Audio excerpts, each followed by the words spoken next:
What is going on, baseball fans? We're at pregame for a battle in Fenway. The hatred is brewing. It's the New York Yankees taking on the Boston Red Sox. Yankees off to their best start in franchise history with a record of 61 and 23, 38 over 500.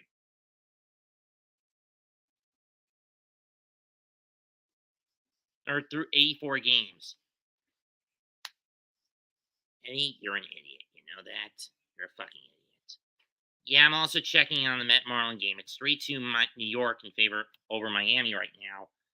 But the Mets have not been really getting a lot of productivity from the bats today. It's mostly been reliant on the defense. That being said,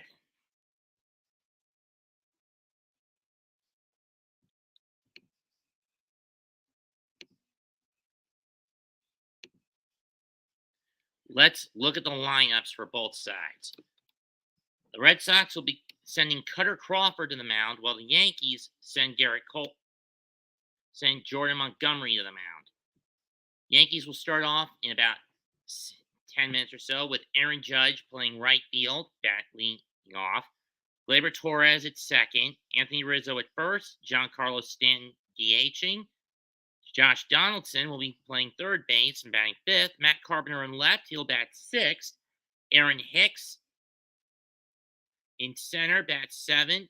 Isaiah Falefa bats eighth at the shortstop position, and Kyle Higashioka batting ninth. Jordan Repsnyder will bat followed by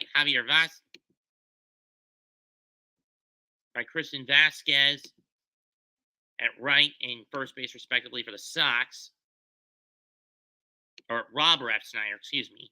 JD Martinez DHing, Xander Bogaerts at short, Alex Verdugo in left, Trevor Story at second, Bobby Dahlbach taking the place of the injured Rafael Devers, and that's going to really affect the American League's third base ability at the All-Star game. Kevin Plawecki behind the plate, and Darren Duran at center. He will be in center.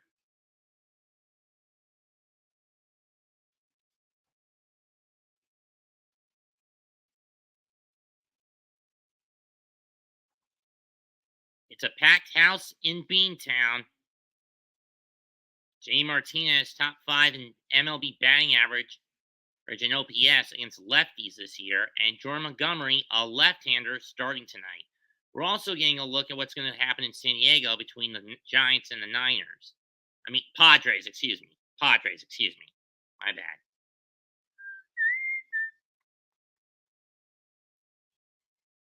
I miss that old theme for MLB on Fox.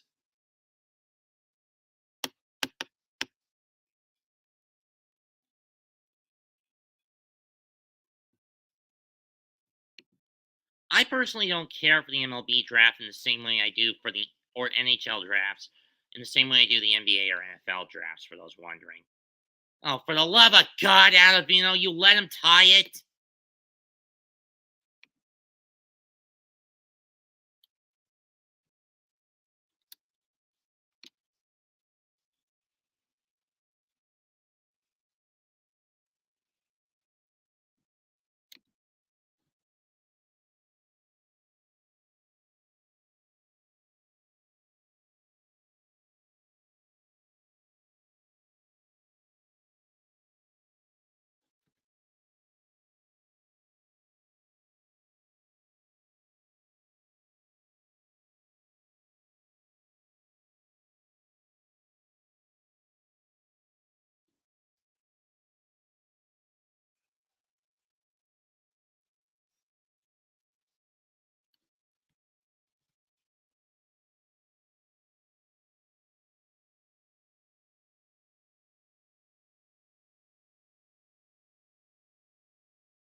I didn't say it.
Don't scare me like that again.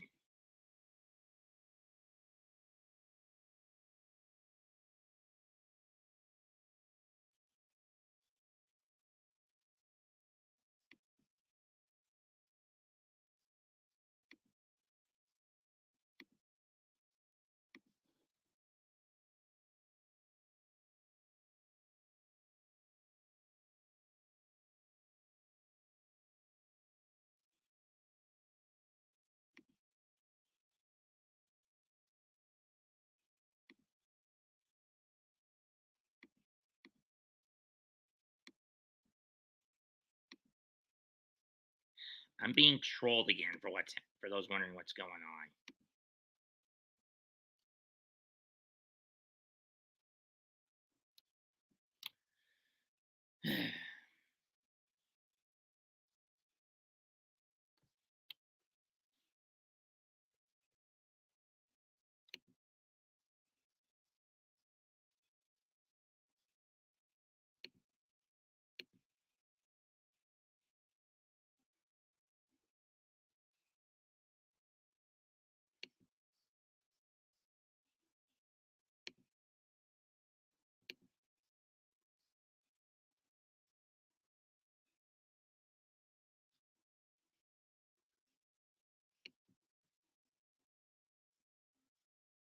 Can the guys in the Discord do me a favor and never troll me like that again?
72 degrees, 50% humidity, winds 9 miles an hour, partly cloudy. Let's get underway. Cutter Crawford on the mound.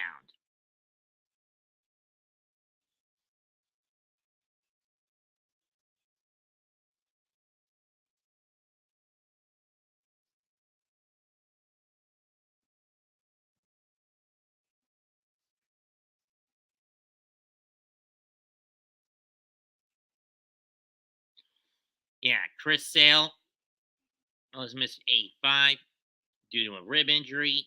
James Paxton, they're not getting back due to Tommy Johns. Michael Walker out with the last 5 with arm issues, and they've missed Nathan Eovaldi all year due to back issues. Connor Siebel left Friday with forearm tight. Last night with forearm tightness.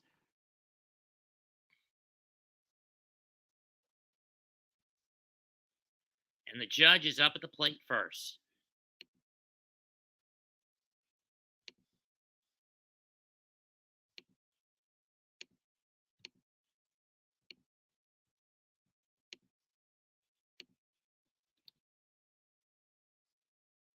If anyone wants to join, the link is right here.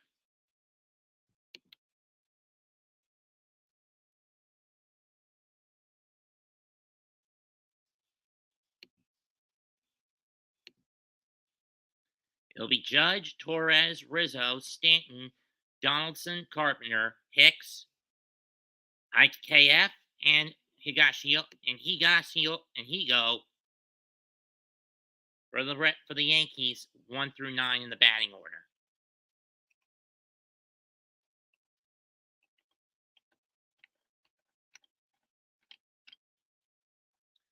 And it's going to be the Judge up first.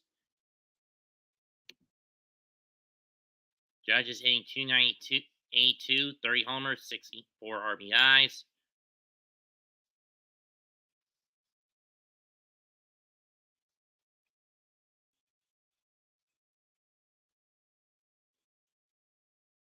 He fouls that one off the braced foot, 0-1.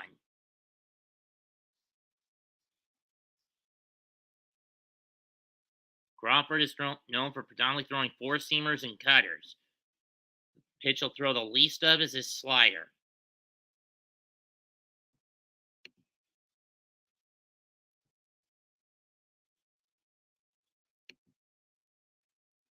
Swing and a miss, strike 2.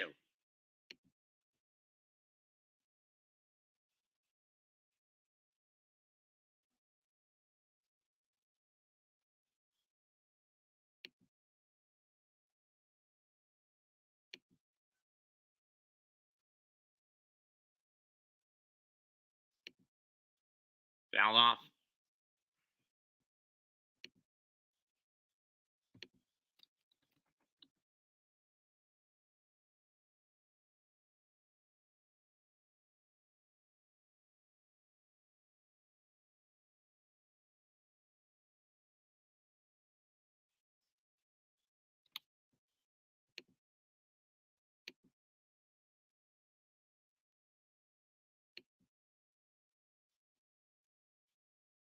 Did he go? Yes, he did. Strike 3. Judge is down on strikes. He goes down swinging. High, out of the zone, and the judge chased after it badly.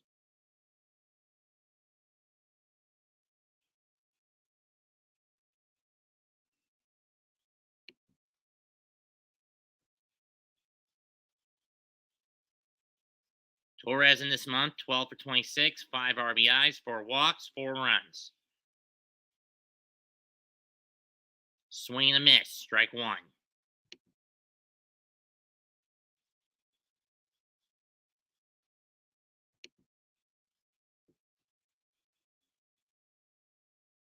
Didn't have it the last time I called a sock game. Ball 1.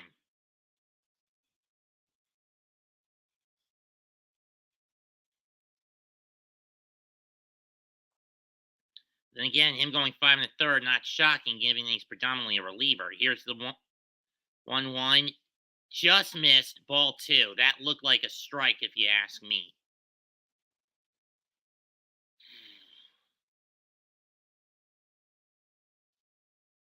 2-1 pitch. Ball three.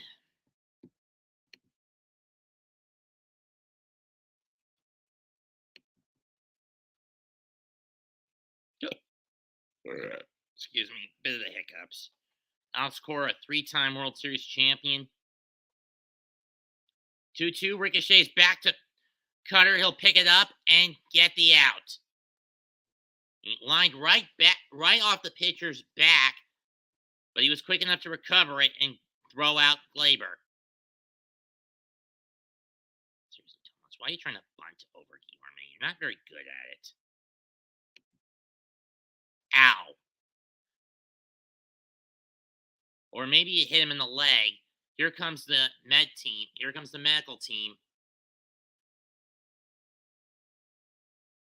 So where did that ball get him? Cutter is saying it got him in the back of the leg. Let's see. On the well, it got him on the inner working of the knee.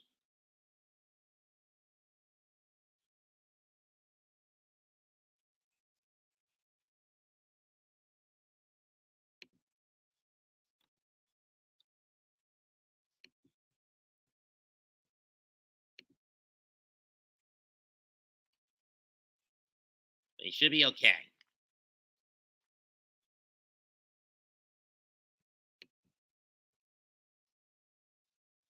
He might be out of the All-Star game lineup, this Devers. Here's Rizzo, 223 batting average, 22 homers, 52 RBIs, but he's missed the last 5 games with a back issue.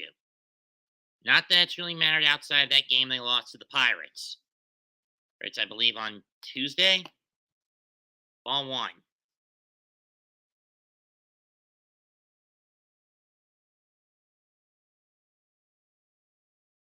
Hard hit, pulled foul into the Sox dugout. 1-1.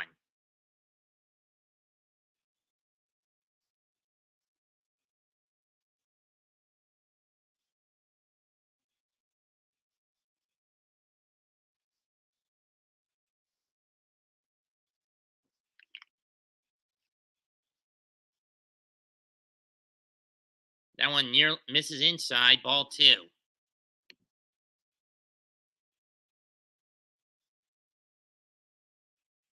Or close to 500 in Baltimore's case. They're 42 and 44. Ball 3.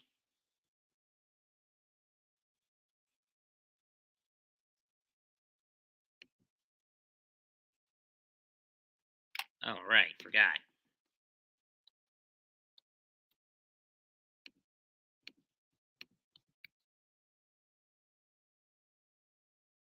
I forgot some. Strike 2, full count. Better not walk here, Nims. Again, I'm bouncing between this game, and the Met game. It's still in progress right now, for those wondering. Here's the payoff from Crawford to Rizzo, and that's fouled back.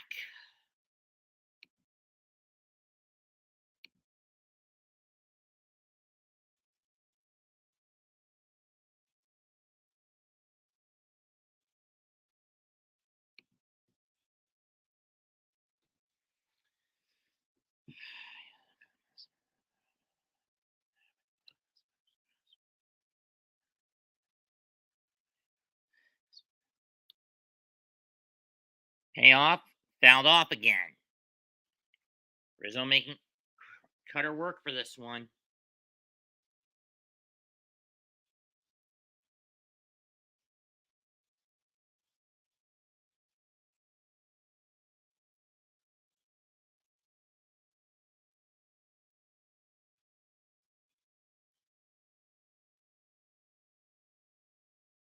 Struck him out. Sit down.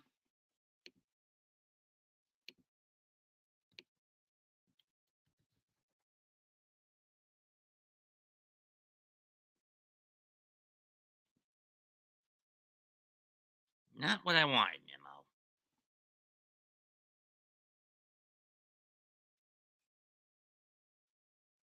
I was wondering, Nimmo just got walked, and with Inciarte up, he's going to really need that speed to beat out a double play ball attempt at a double play, or he's got to really lift it into the air to where Nino can tag up. And I don't mean lift it into the air in the infield. I mean lift it in the mid to deep outfield. Should have been McNeil on this spot, not NCRT, but whatever. Again, McNeil's better in left than he is in right, but whatever.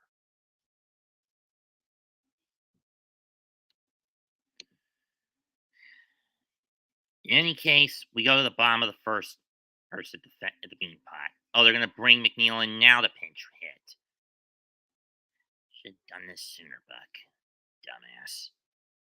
That means McNeil will have. That would mean Nimmo will have to go to right. Can't at the center. And McNeil left. And that's if the Mets score. Big time if, I might want to point out.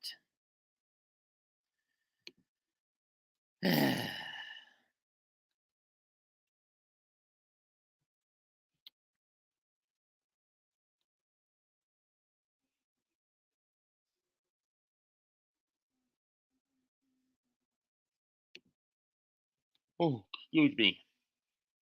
Let's see what Jordan Montgomery's got.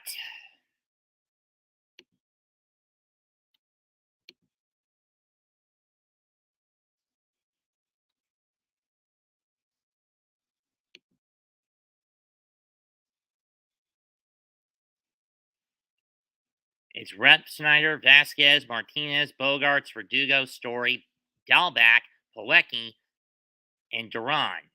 They'll face Jordan Montgomery, 3-2 record with a 3.189 ERA. Maybe it's an 8. I can't read from back. It's a 9.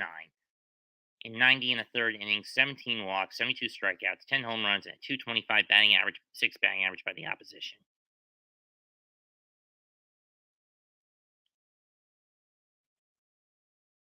Come on, Jeff. Just hit it. First pitch to Rep Snyder. That's outside, ball 1.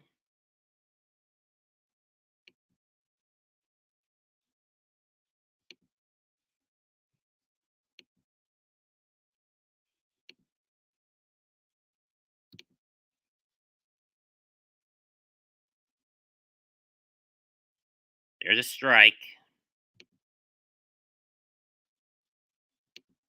Rep Snyder, 339 batting average, 2 homers, 10 RBIs, but again, he's a new kid.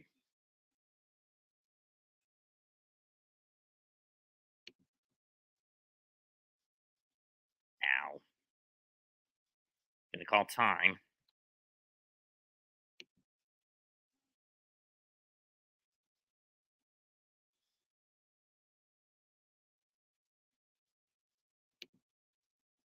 Low in the dirt, 2-1.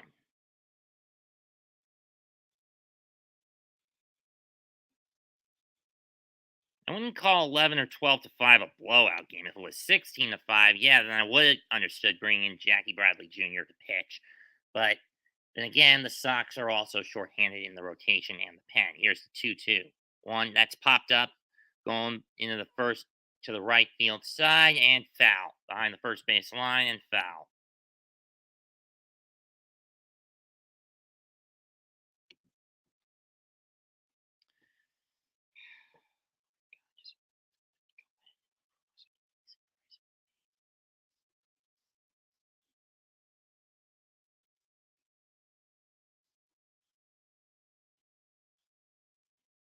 That sucks, I'll bet. Here's the 2-2 to Rep Snyder. Fouled off. And lose this game, and it'll be 9 straight division series losses for Boston. I didn't hit it deep enough. I'll bet. Nope, not hard. Didn't get it deep enough. Now you're stuck with McNeil on right.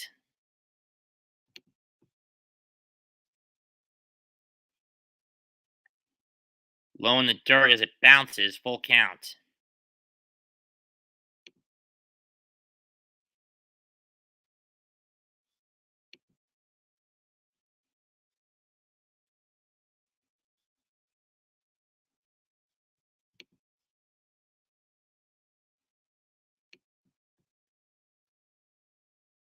Let's don't get it wrong. They better not bring in Drew Smith again.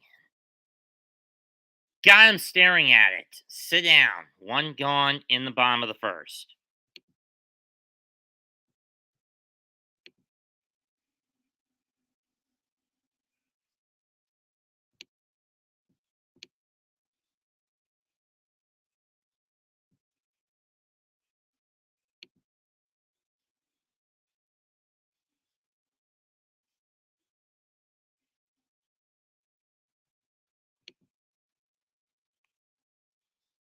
Here's Vasquez.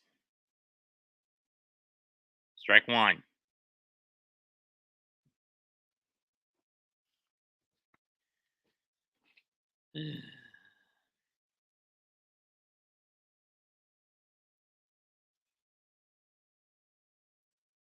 Fouls it off. 0-2.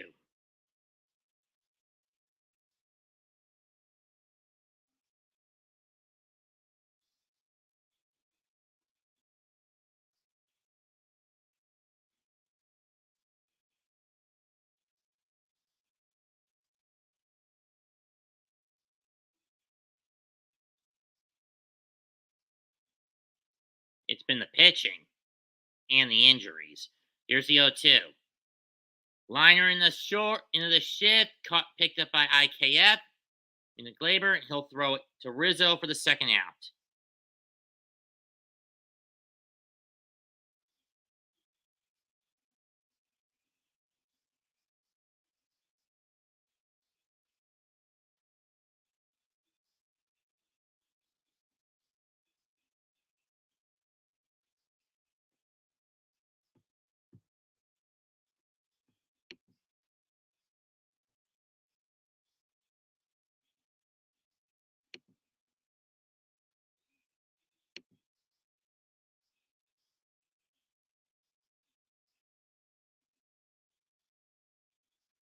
Martinez swings and misses.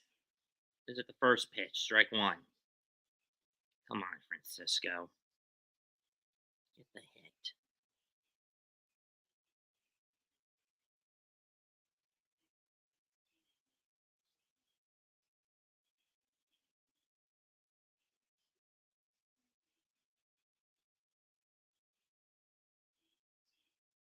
Swing and a miss. Strike two.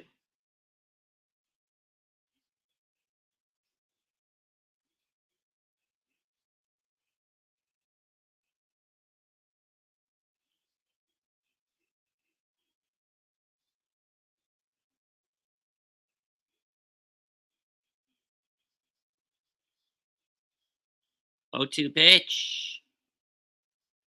Spike in the dirt. 1-2.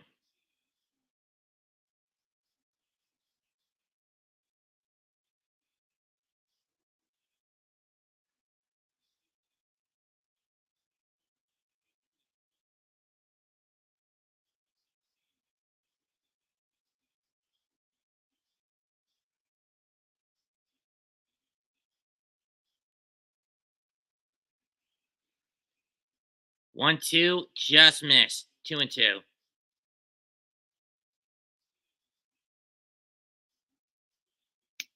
son of a bitch. Now Smith's gonna have to come on. Motherfucker. Motherfucker. Simple as that.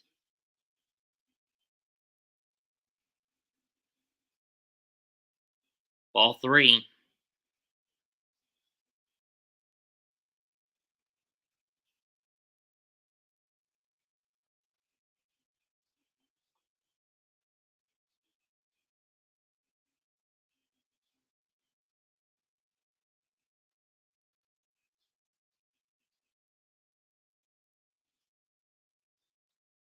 That's hit foul.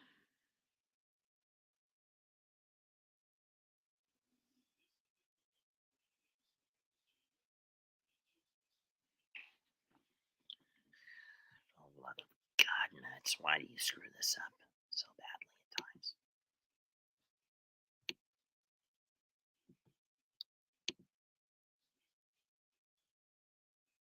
Here's the payoff again. That's hit to right center field, and that ball is caught by Hicks at the edge of the track.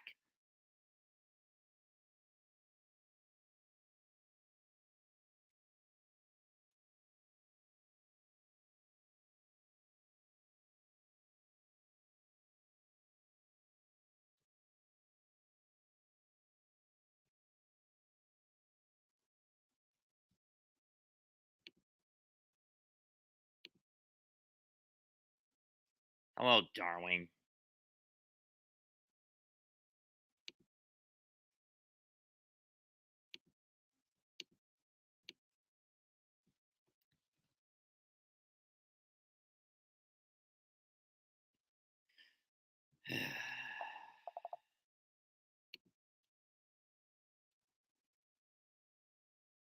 Swear to God, Buck, if you put Smith in, it's going to blow up in your face again.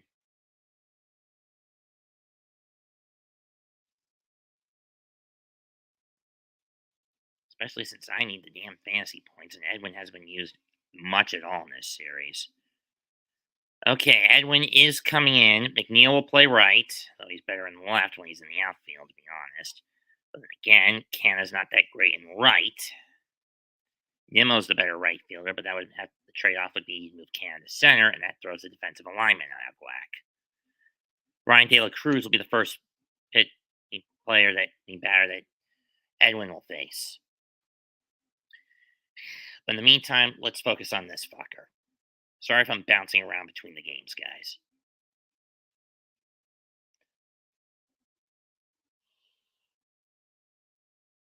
I swear I need a damn shave and a shower after this.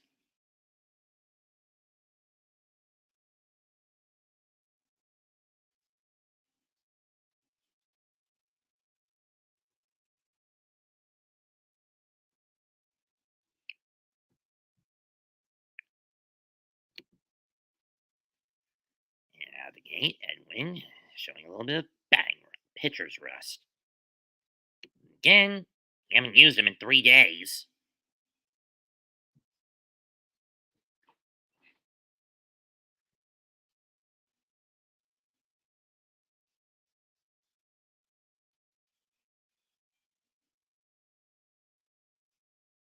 Giancarlo leads off, and he takes the first pitch, strike one.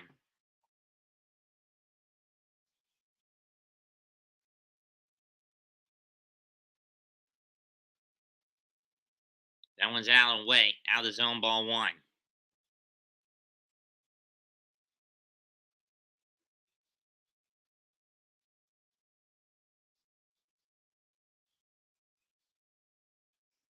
Ugh.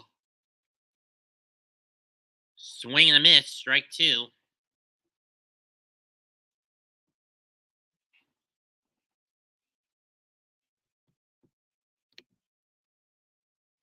Sit down, De La Cruz. Sit down, Giancarlo. He's now 4 out of 25 this month.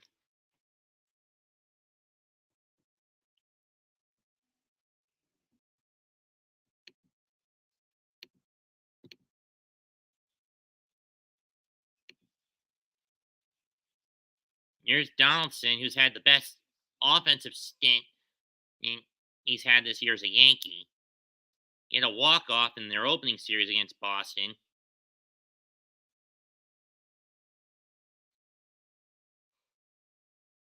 Oh, one. Last 3 games, 5 out of 13, 3 home runs, 9 RBIs, homer in each game for Donaldson, including a couple of grand slams. Strike one.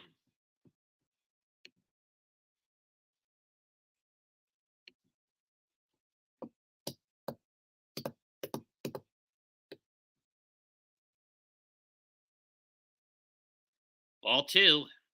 That's true. That is the luxury Boone has when his team is up by 15 games on the nearest competitor, that being Boston. And you've got the best fucking record in baseball, and you're number 1 in the power rankings. That being said, here's the 2-1 pitch.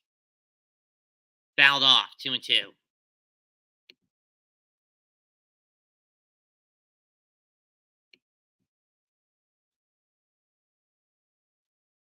His 5 years as a Yankee, Boone has had 389 wins, 241 losses.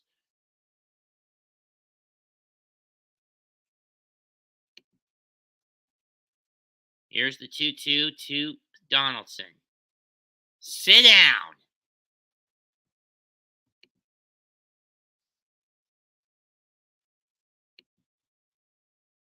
4Ks out of the gate for Cutter Crawford out of the 5 Yankees he's faced.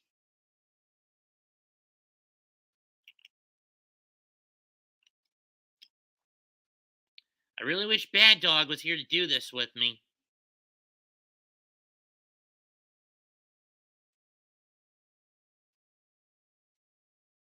First strike to Carpenter, 0-1. Okay, Diaz got out of the inning 1-2-3. Now we need the Mets to do something. We need Pete, Canna, JD, and Canna to do something at work at best. That one nearly hits Carpenter, 1-1. Carpenter, since being traded from St. Louis to the Yankees, has been doing pretty good in reviving his career. A career that's been on a downturn for a few years now. Ball 2. 305 average in 24 games as a Yankee. 9 homers, 20 RBIs for Matt Carpenter.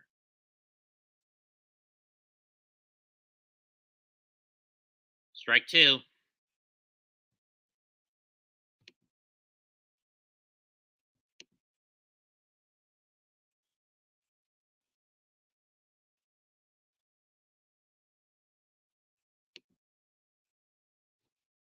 That's fouled off.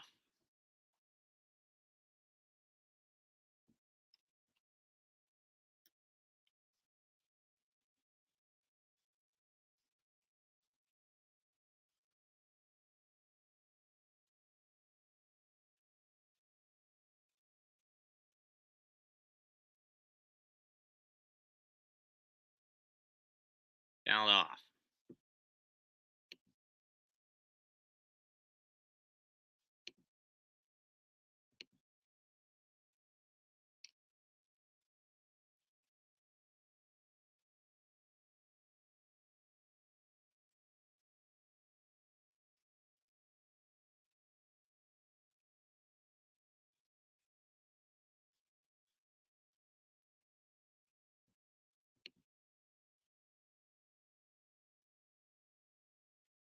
Ball 3.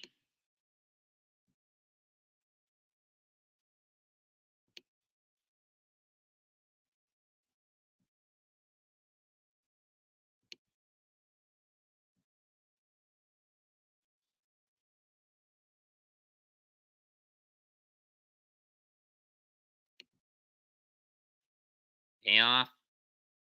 Rockets at foul into the seats over the sock dugout.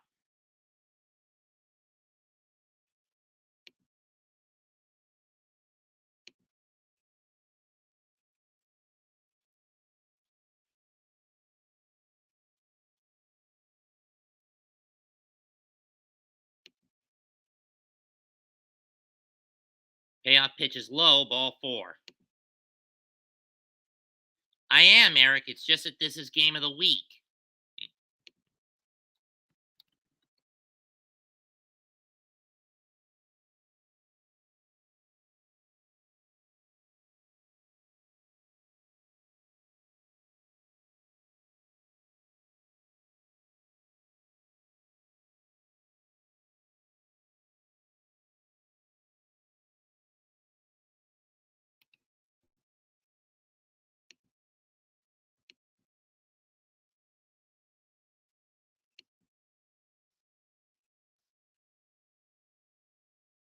Carpenter gets onto the walk, and here's a guy that Bad Dog has chewed up and spat out almost the whole damn year, along with Joey Gallo, Aaron Hicks. But Hicks, I think, is slowly but surely getting out of the Bad Dog house, so to speak. Anyone who remembers that rant, the first series these two teams played earlier in the year, where he basically screamed, "Can we get this guy off this freaking team? Why do you constantly suck?" 10 for 23 this month, though, is Hicks. 1-0 pitch on the outside corner, 1-1.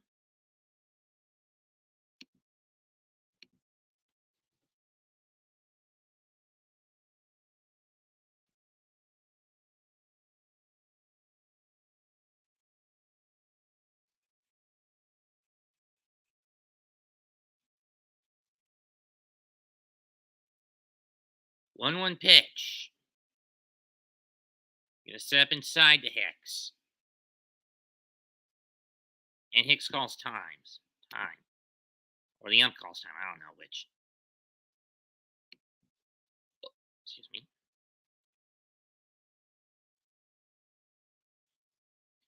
It usually takes me forever to get Evie in here, and he usually shows up about a third to halfway through the damn game. Here's the 1-1. Swing, pops it up.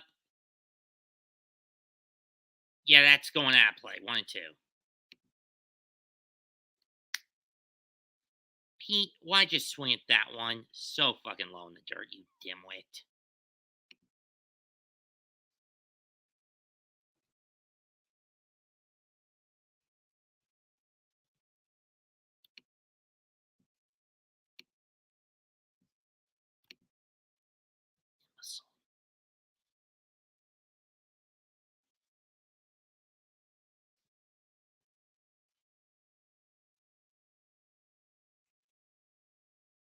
Gets away, and that's going to move Carpenter to scoring position.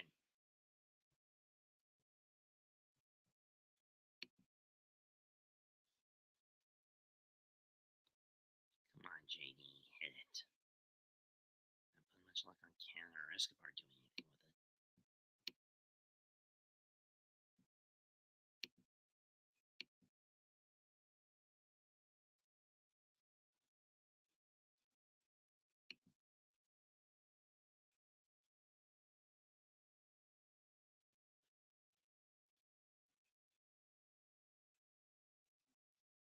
Here's a 2-2. Hicks doesn't go after that one. Pay up, full count.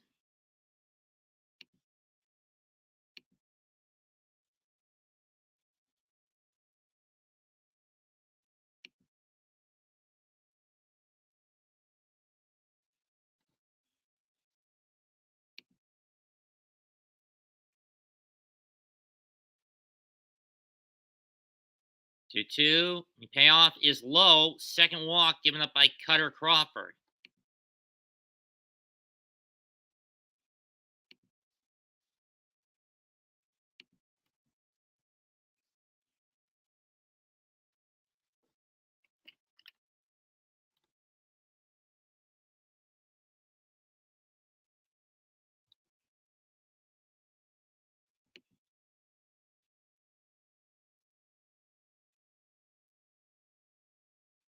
Here's Isaiah Kenner-Falefa.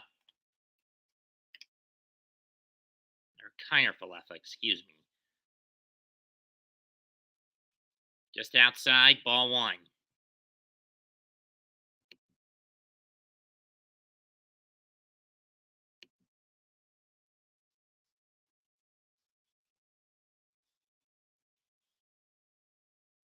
That was another one in the dirt Jane chased. Strike one. One IKAF. Why you guys swing at that shit pitch? Why are you swinging at a shit pitch?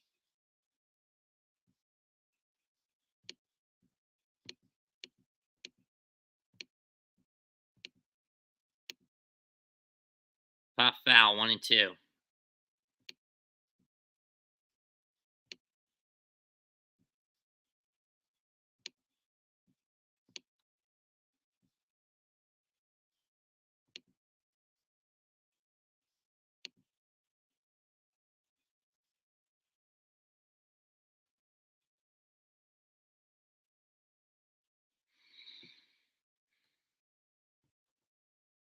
That's popped up on the infield. Story's under it, and he's going to grab it to end the inning. So 2 walks, but not much else to show for it for the Yankees. We go to the bottom of the second, no score.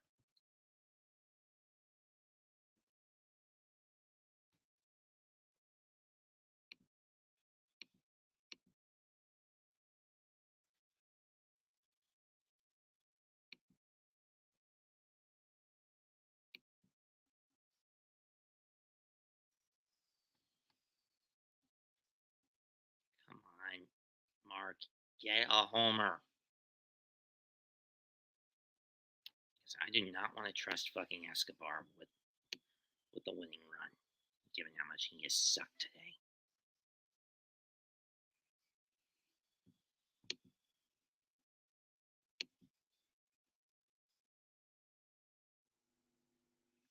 Is there a point in these damn Netflix movies?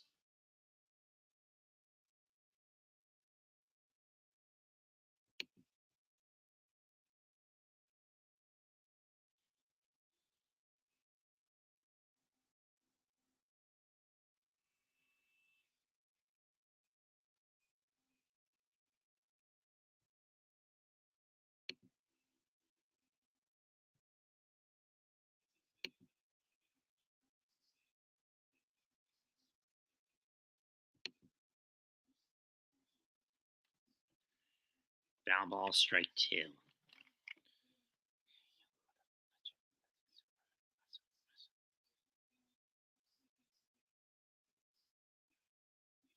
And he goes down swinging. The side got struck out, didn't it?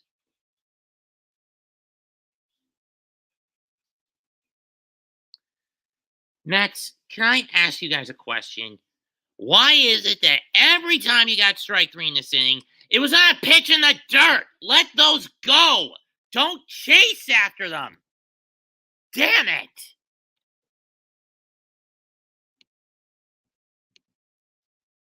It was all the same pitch. A fucking slider in the dirt.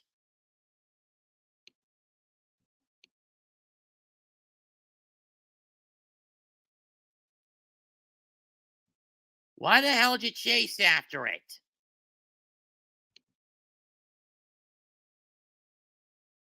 No.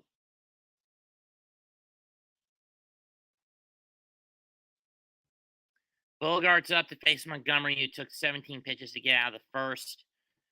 Let's see what he's got. Here's the first pitch. Bounces into the dirt, ball 1.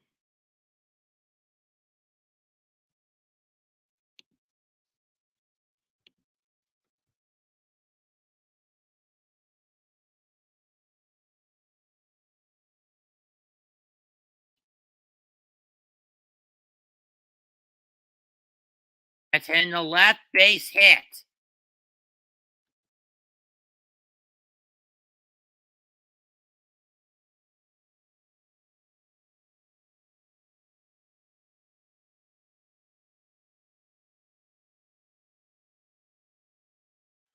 Ghost runner from Miami.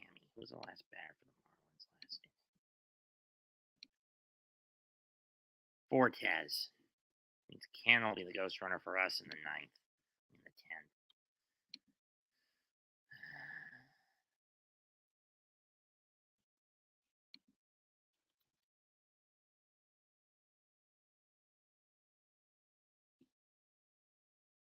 All 1.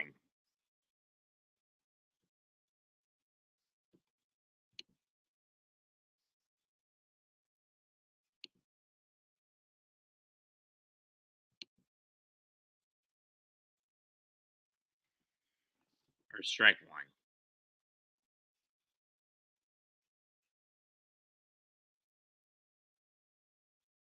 That's a chopper. Johnson charges. Got the run. Got the lead. Got the tail runner, but not the lead runner. Good play by Donaldson.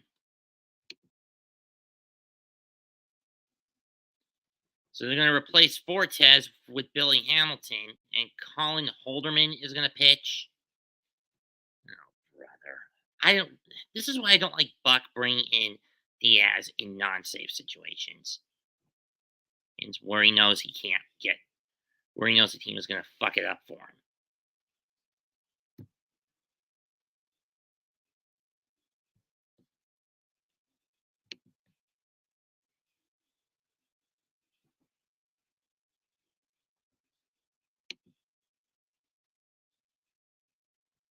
Runner at second, 1 out for the Sox.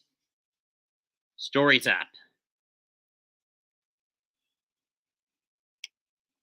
That one way outside, ball 1.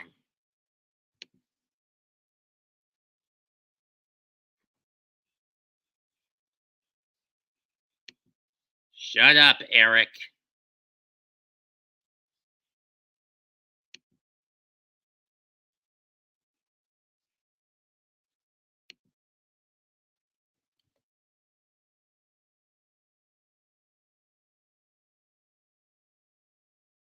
Drive to right. That's playable for Rizzo for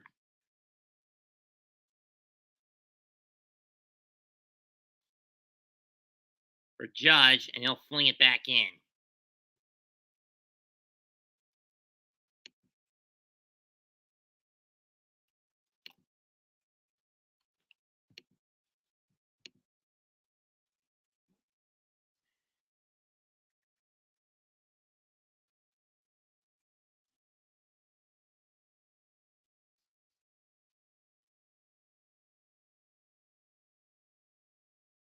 Here's Dahlback.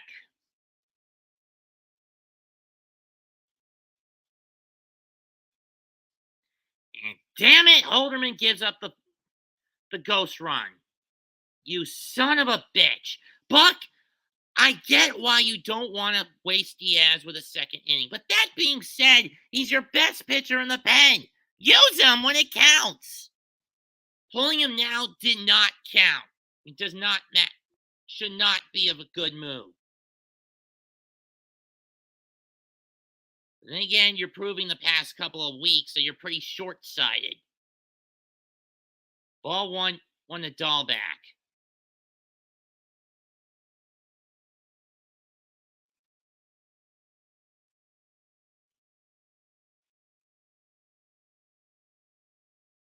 Because of this short-sightedness, the Braves are about to be a game and a half back of the Mets. Can you stop with short-side pitching decisions, Buck? You're becoming what Rojas was last year, and not at the best time.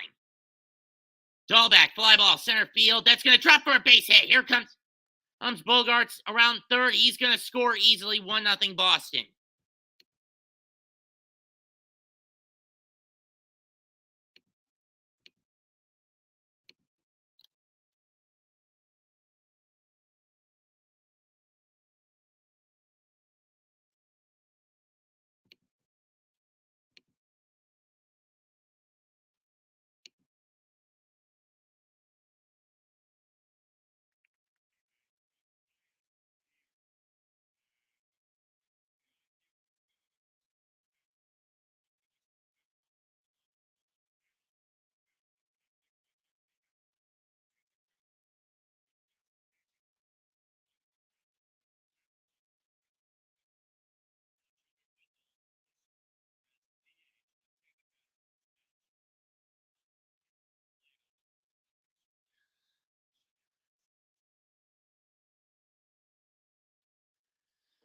Met fans, it looks like today's game for the Mets is going to be a waste because Lindor stupidly threw it away.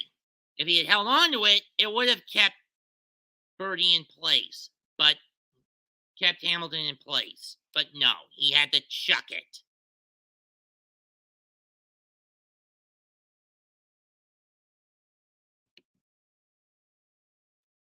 Ground ball, and they'll get the force at second.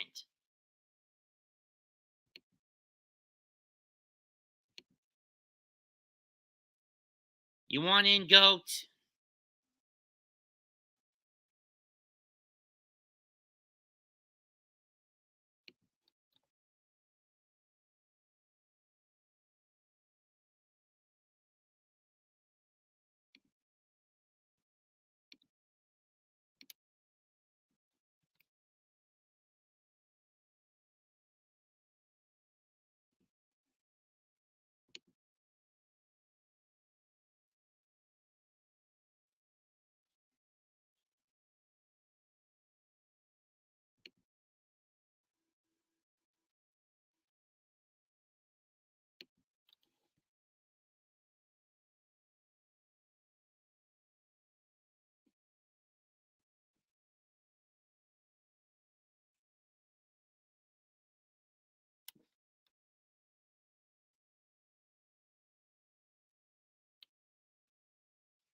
gives and he takes away. Blessed be the name of the Lord.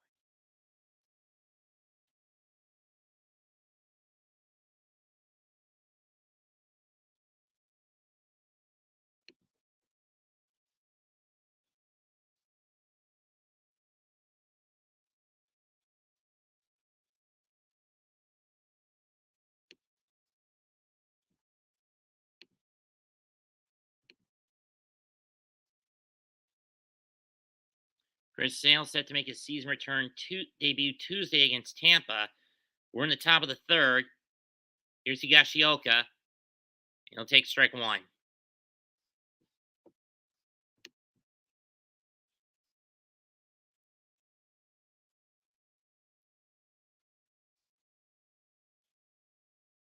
Fouls that one off, strike two.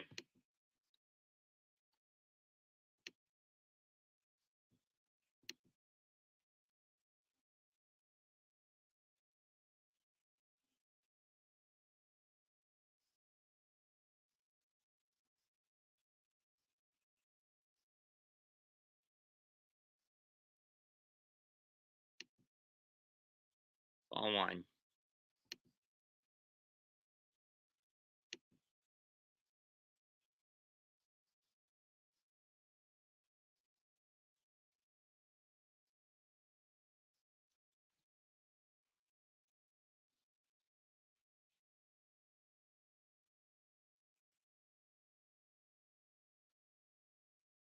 So it'll be Escobar, Nino, your man Nino. I am not having a lot of faith in this. Ground ball to third base side. Dahlback fires, gets Higashioka. And now Judge is up.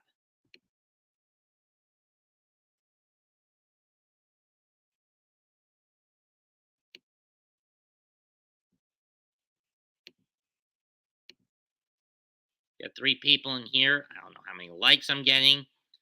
Yeah, I'm getting a lot of them, if any.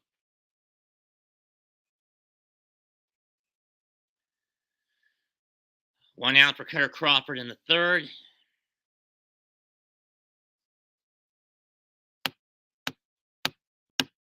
Judge calls timeout before Crawford gets to throw it.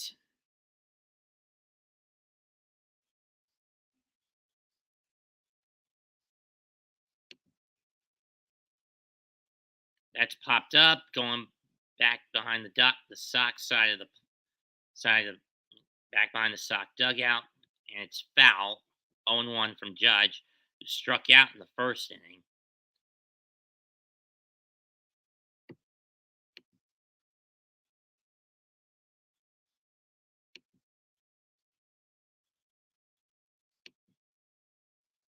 That's fouled off. 0-2.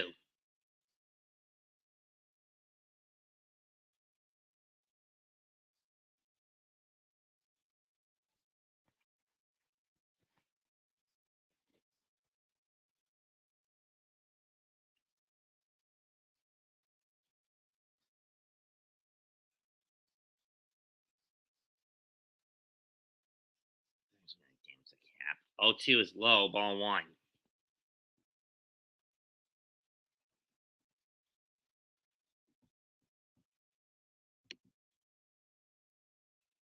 Okay, Mets have one last fucking chance to get this right.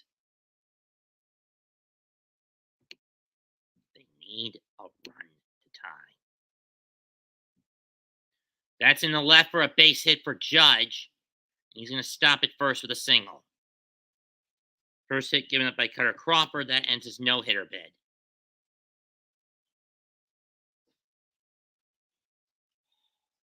But again, I don't trust Eduardo Escobar as far as I can throw him. Most days, I'm telling that mutt to sit. To fucking sit, boy.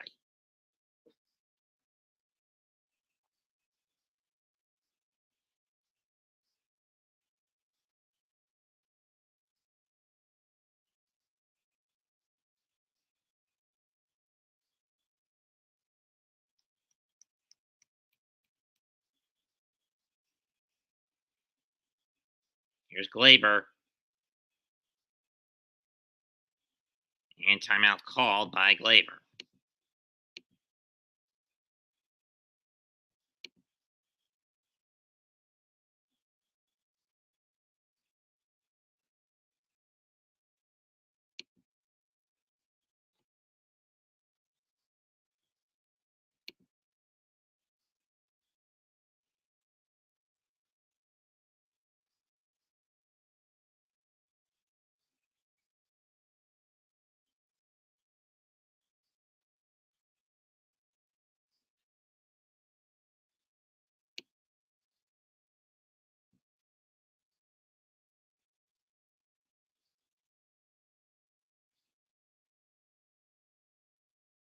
Fouled off.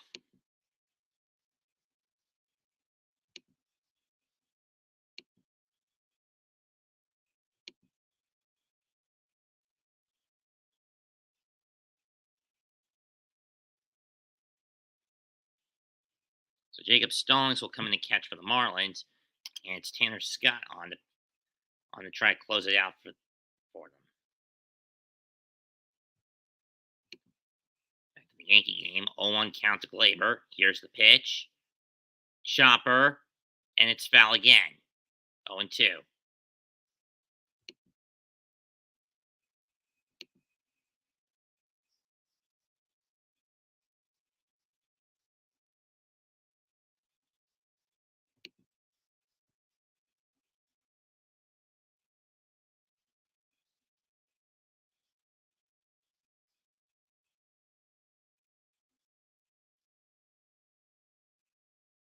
Ain't that the truth?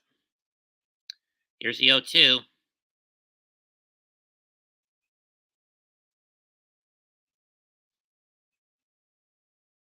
Ball one.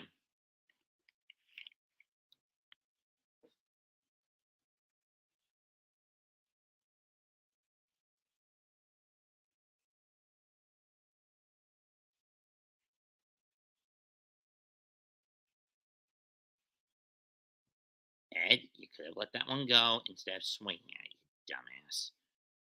That one's popped up by Glaber to right. So Rep Snyder's got it midway up the left, midway to way to the track. 2 down.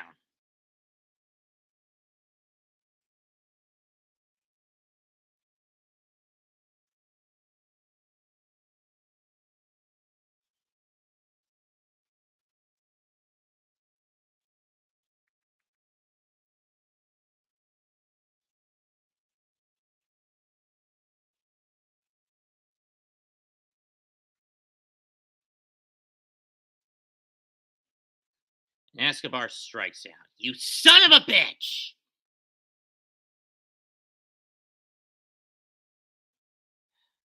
Buck, let me ask you again. Tomorrow, sit Escobar down! You do not need him at third base anymore. Use Guillorme. But then again, you are a tunnel vision tin man who deserves to get his head examined with that decision to constantly play Escobar. Nobody wants him on the field, Buck. Get through your fucking head. In any case, swing and a miss, strike 2 to Rizzo. Pop foul, Pilecki back. He's not going to be able to get it. 0-2. Sorry if I'm distracted. It's just that these decisions by Buck to constantly play Escobar when he doesn't need to, and you know he's going to fuck it up, completely make my damn blood boil.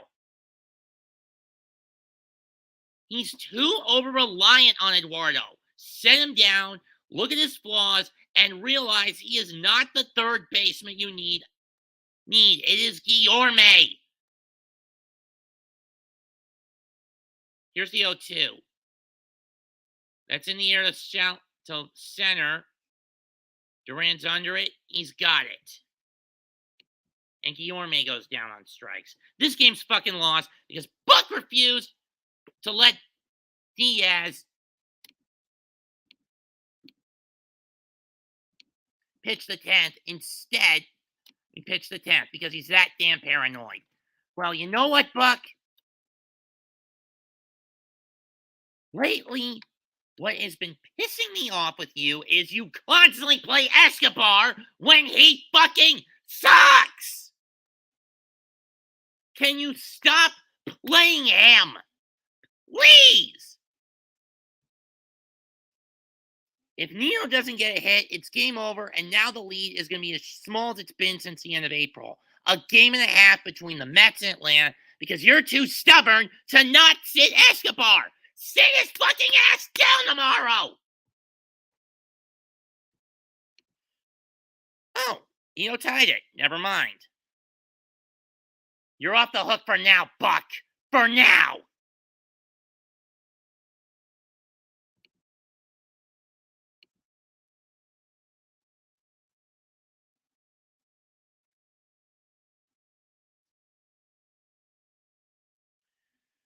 back and forth in Brooklyn tonight.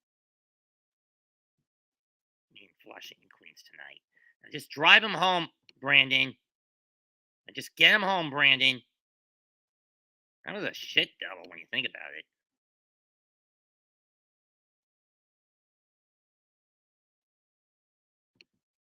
Okay, it's tied at 4 now at Brook in Flat City.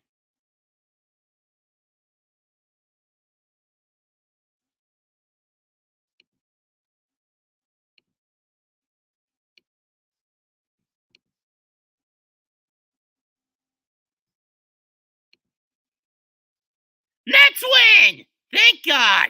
Nimmo with an RBI double. 5-4, New York beats Miami.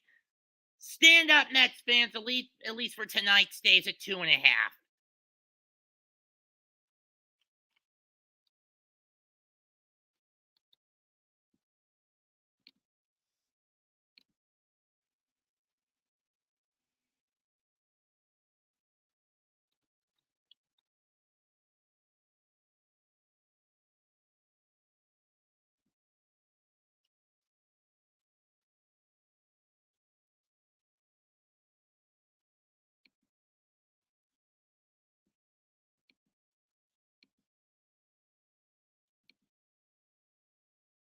Oh, it was a fielding error and the Mets won it on. Okay.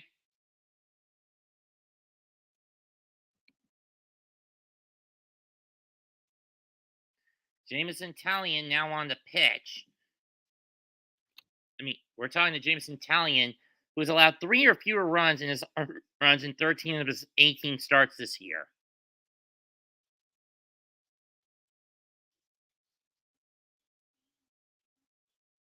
Didn't go 1-1.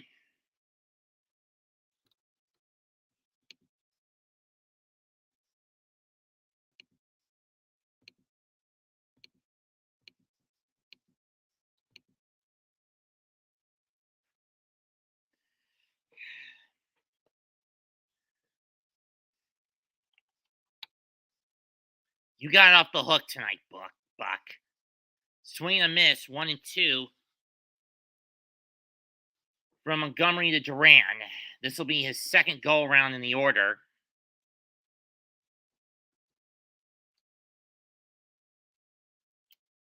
I don't think I'm going to call in tonight. And besides, I think most of their weekend streams are done on Sundays, not Saturdays. Strike 3, down staring at goes Duran, Eric.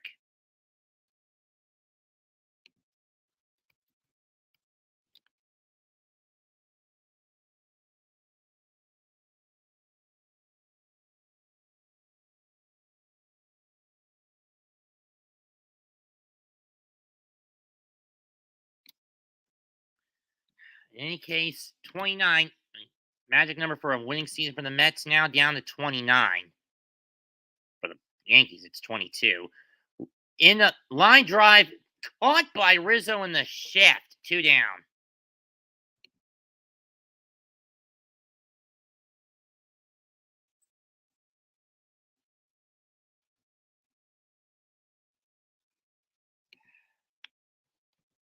Just get in here, damn it.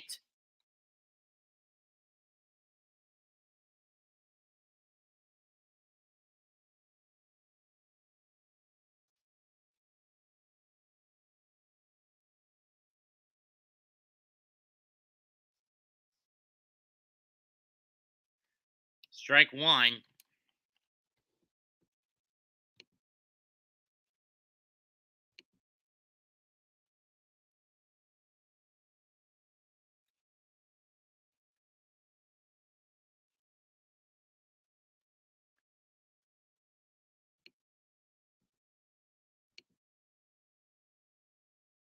Oh, that one's hit high to right center, left center, not deep.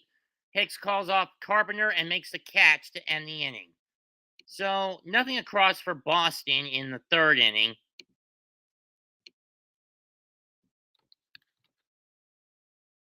1-0 Red Sox through 3.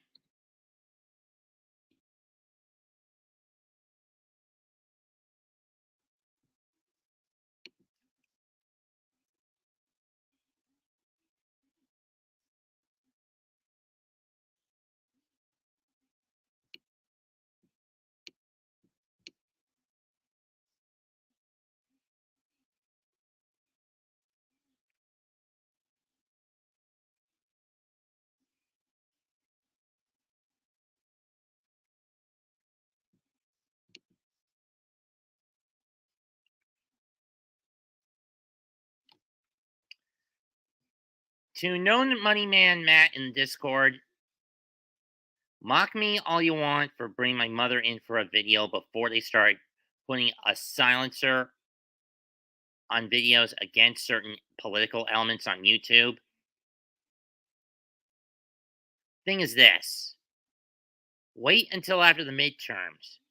Wait till a new GOP Patriot Congress takes over. And wait until investigations kick off. I mean, didn't you recently hear Wisconsin Supreme Court has gotten rid of ballot drop boxes? If Biden hypothetically were to run again against Trump in 24, there's no way he's going to be able to cheat this time. That being said, I'm going to drop it for now, and let's just focus on, and I'm going to focus on the game I'm calling right now between the Yankees and the Sox. And you know what? If the Yankees do lose this game, I would call it revenge for all the times you bastards have been trolling me with the whole Braves are coming in the Discord. I really would consider it revenge if the Red Sox were to win this game. Although I am doing this as neutral as I can. Let's get back to Fenway. MLB on Fox Sports presented by Capital One and Liberty Mutual.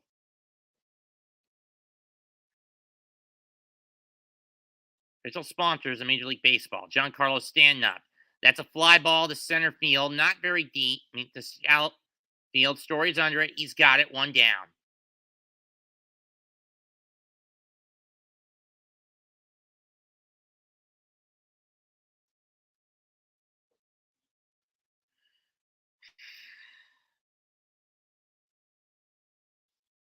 I wonder if Chris said he would never join in me making a call on a Yankees stream. I forgot about that. And Bad Dog's out with his wife, so he's off the table.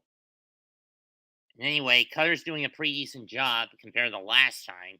Here's Josh Donaldson. For those wondering, the last time I called a Red Sox game was about 3 weeks ago with Crawford on the mound, and they basically got their asses handed to them by St. Louis. Strike one.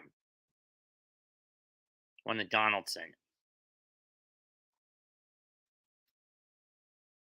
0-1 pitch.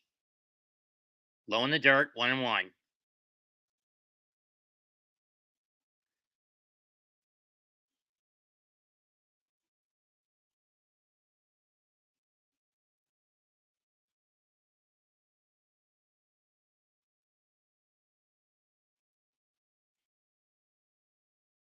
That's popped foul and out play by Donaldson, 1-2.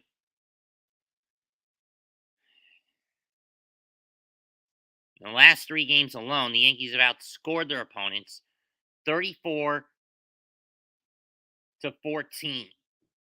going into this one.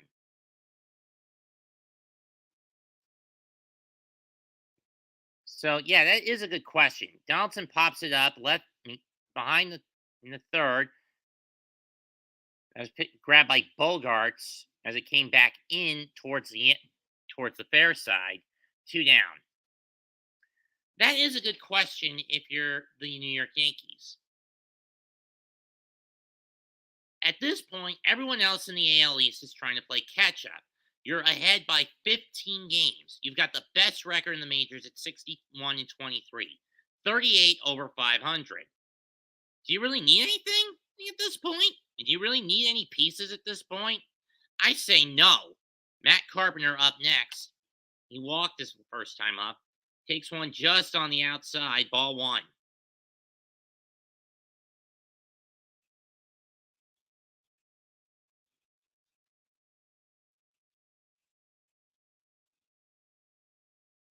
That one's popped up.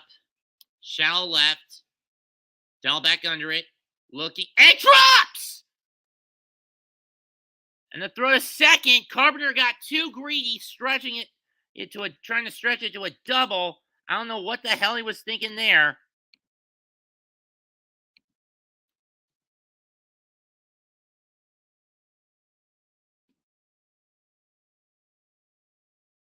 Deja vu for the Yankees. Instead of just holding to a safe sure single on a missed pop-up, Carpenter tried to stretch it to a double, and it bit him in the ass. 3.5 complete. 1-0. Red. Still 1-0. Boston.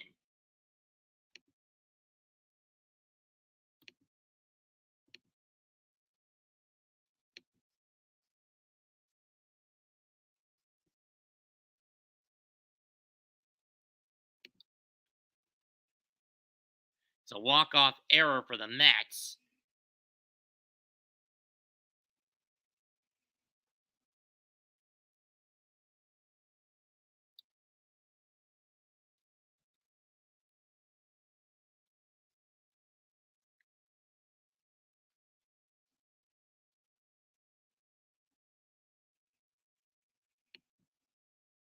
Oop.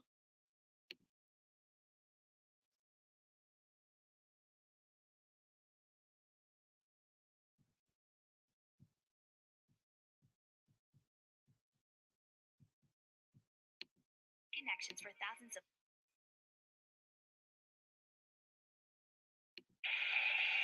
And Brandon hits one back to the mound.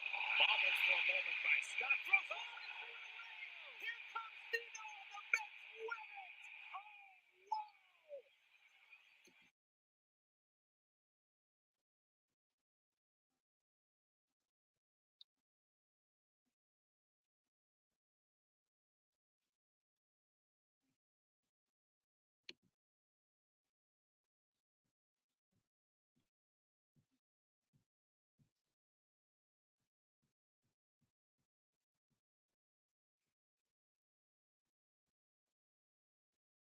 Cincinnati had a walk-off win today, 5-4 and 10 over the Rays.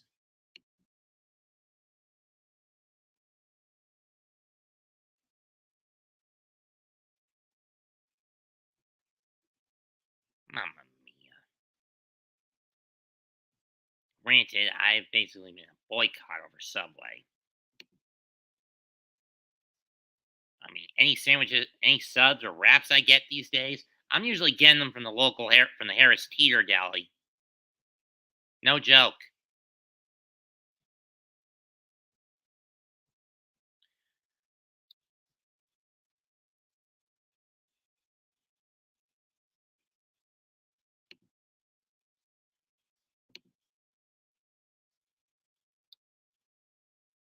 Ball one, and strike one. I know you can't get in here, Gavin.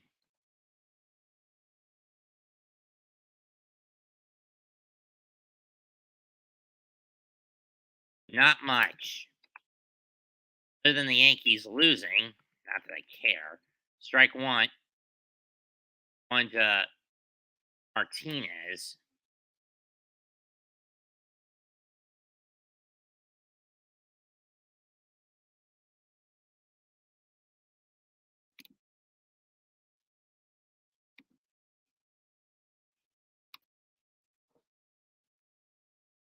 Ball two.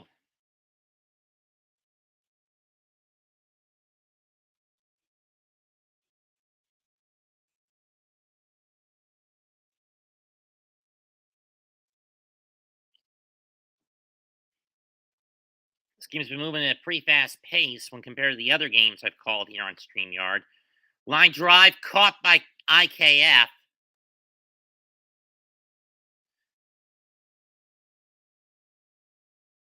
This is what we're talking about. Last night on the Gallo fly ball, that it was Rough Snyder lost it in the sky. It fell behind him, and Gallo tried to stretch it into an inside the park home run, only to get burned at the plate, about 10 feet from the plate.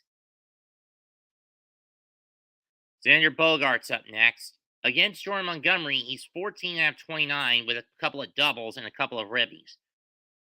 Here's the pitch. Ground ball. IKF guns it down the throw. Not in time. He's safe. Just a little too. Took a little. Slid a little too far, did IKF, when he scooped it up. And Bogaerts has a base hit. That's either the second or third of the night for Boston.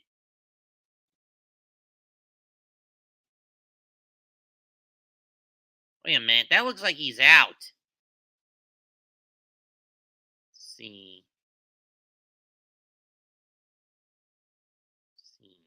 time the ball gets there. Yeah, he's out. Boone Bear challenged that, and he is. I think that call is going to get overturned.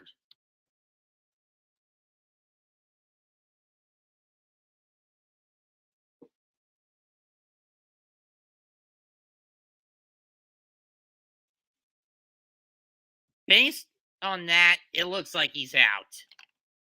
Based on those replays I saw, it looks like Bogarts is out. Let's look again.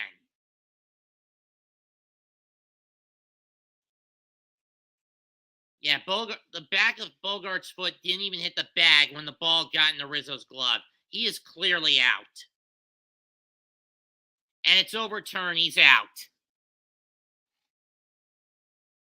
2 down. What a play by IKF. This is a guy I think the Yankees could have as their next Derek Jeter, at least when it comes to the glove. Not so much with the bat.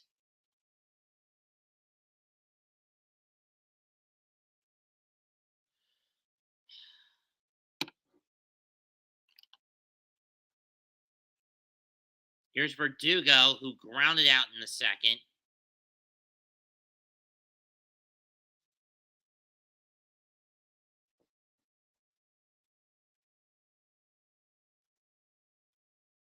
Ball 1, low and away.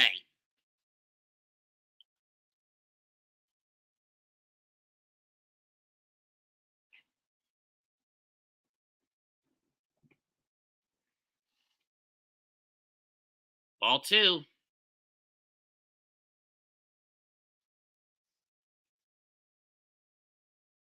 Now he's thrown 7 in the fourth after basically throwing 17 in the first inning.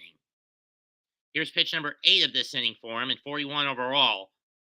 That's chopped back to the IKF will get in front of Glaber and get the out to end the inning.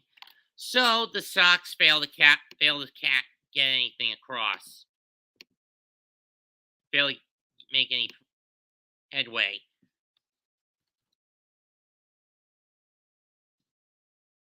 Four innings complete, 1-0 Boston.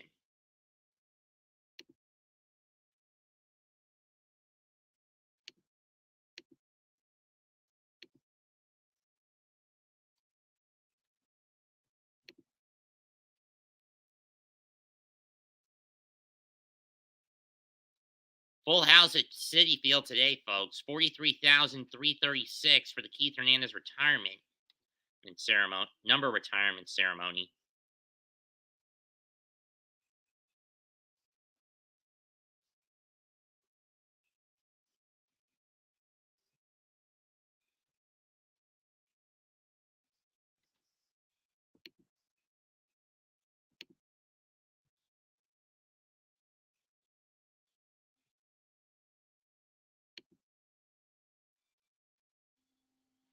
Took errors on both sides that nearly did the Mets in, but ultimately did the Marlins in. Mets get 5 runs on 5 hits and 2 errors. And he hits it on the ground behind the bag at third, and it goes under the glove of Anderson. Here comes Canna with the tying run. Nito hits the second, and he makes it safely. And the Mets have tied the game in the 10th. I don't know if Anderson would have been able to get it out. But the fact it slid under his glove screwed him over. And it looks like the Mets are going to have to resort to Nito and Mazika again. Why? McCann's out with another injury. Well, it leaves McCant on the bench for a while, thank the good Lord, as much as I don't like to do that. But come on. You guys know McCann has always been in the doghouse with me as of late in this year. Anyway, let's get back to Fenway. This August, it's a Season of Dreams contest. Winners will go to Iowa for the Field of Dreams game between the Cubs and the Reds.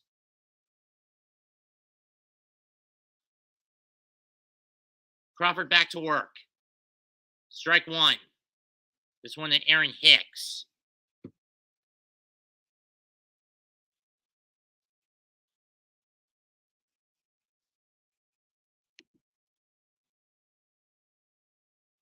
This is hit hard, but it's going foul and into the second deck behind the first baseline.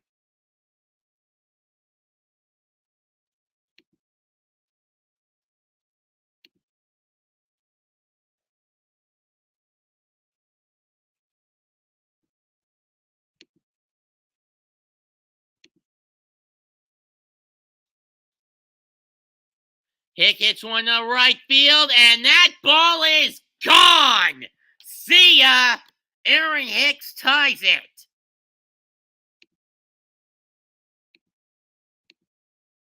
It's a lead off the fifth. It's with a solo blast in the right. That's his 8th on the season. And 3 in his last 4 games.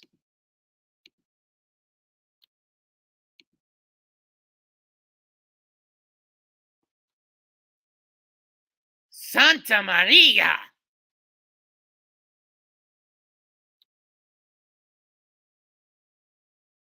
IKF at the plate, strike 1. Let's see where this one went.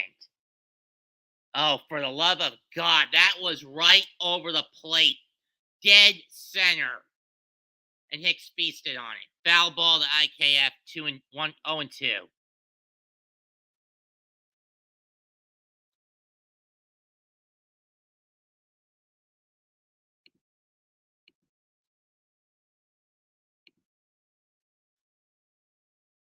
Oh, 2 pitch.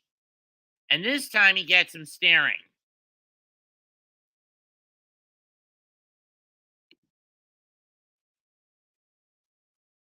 Boom. Ow.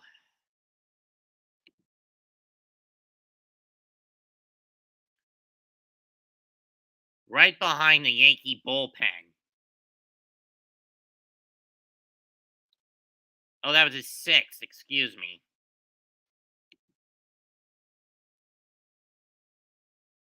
Higashioka up, strike 1, or ball 1, and the Yankees suck chant break out here in Rick Fenway.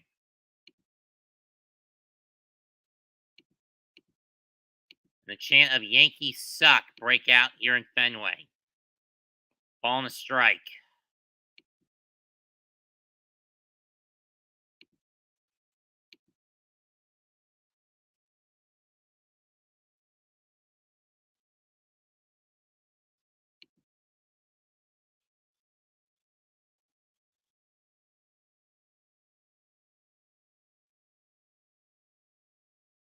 Grounder foul to the left.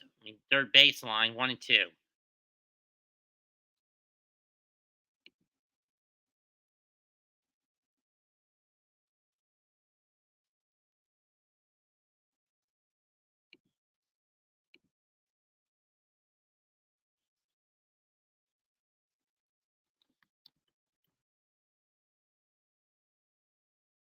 All 2.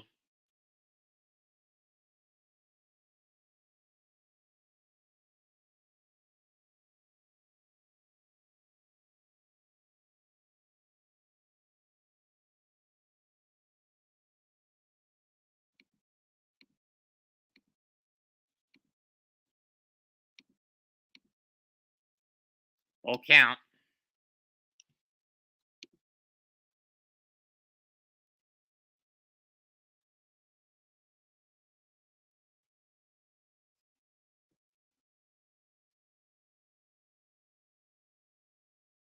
Payoff pitch. Fly ball to left. That's going to be played on a hop for a single by Higashioka. For Higashioka.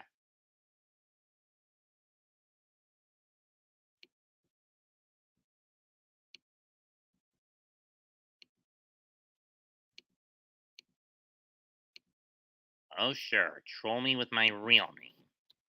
Pieces of shit.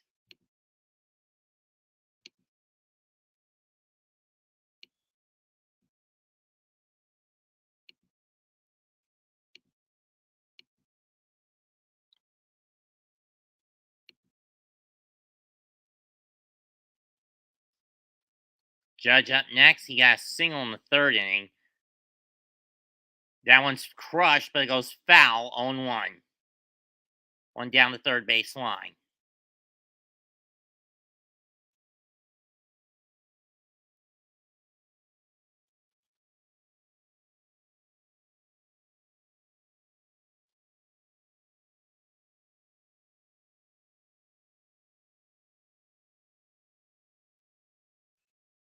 Strike two.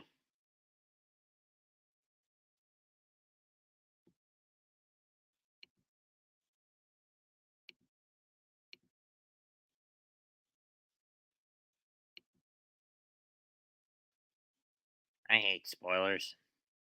0-2 pitch. Setting up outside. Is Judge going to swing at it? Nope. 1-2.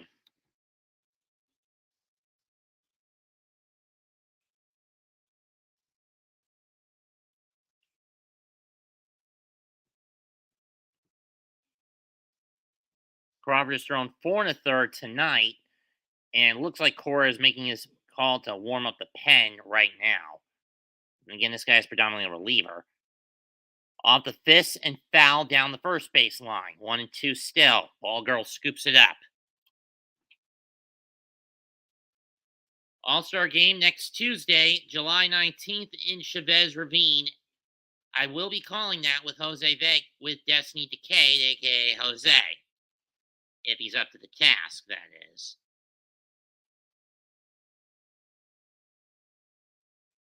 Since he and Shiny Eevee cosplayer, or Evolution, been the only Shiny Evolution cosplay have been the only two guys that have on a consistent basis been willing to back me up on this sort of thing. Fouled off again in recent weeks.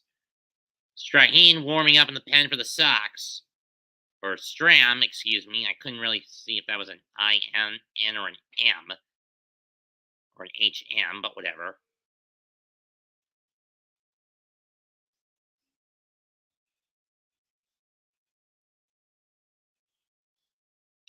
One, two to Judge again. Runner goes, ball two, and got him. And for the first time all year, Pilecki has caught a runner. I don't know what the move was behind it got Shioka taken off. He's not that fast of a runner.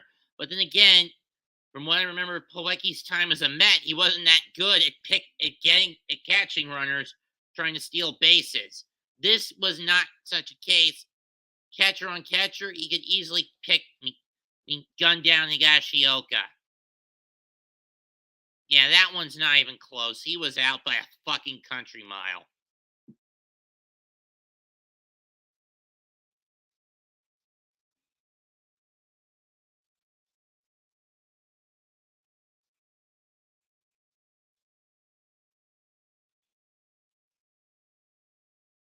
Full count. But it could be for naught if Judge smashes this one. Could be. And he goes down swinging. However, Crawford did give up a solo by Hicks to lead off the inning. So that does count against him. 2 hits. He got one of those runners washed up, erased. We're halfway home at Fenway. 1 each. 1 apiece.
How about you get your ass in here?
Squirt, kind of busy.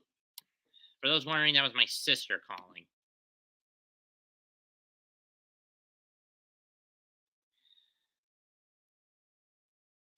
Strike one.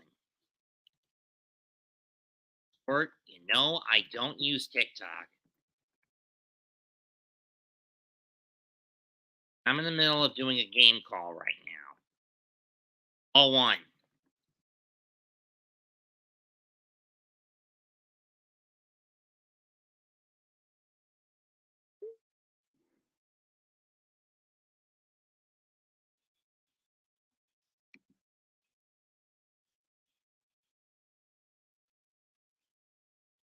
It's fouled off.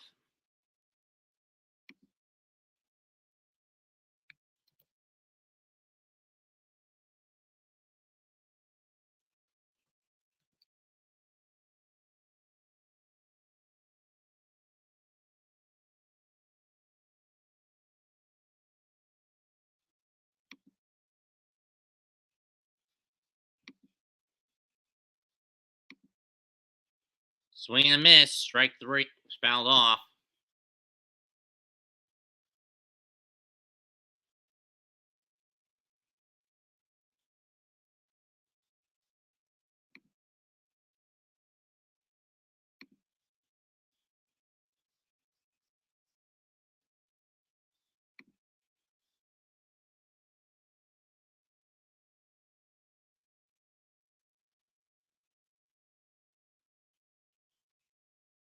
One-two pitch.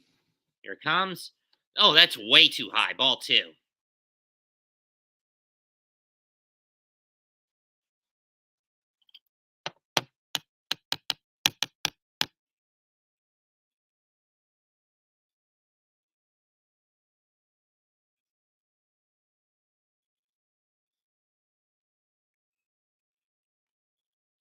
Two-two pitch. That's fouled off again. In by Story.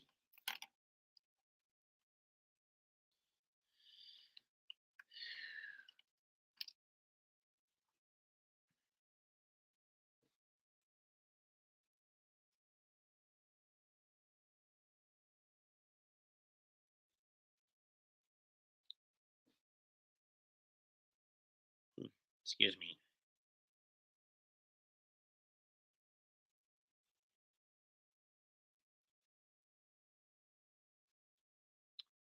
Two-two pitch.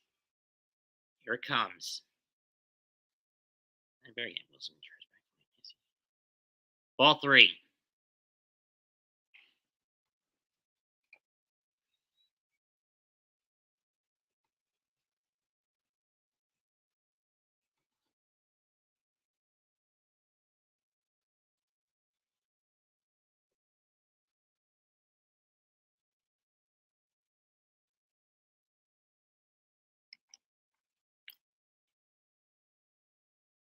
Swung on and missed. Strike three. 3-1, low and away by Story. I don't know why he swung at that pitch.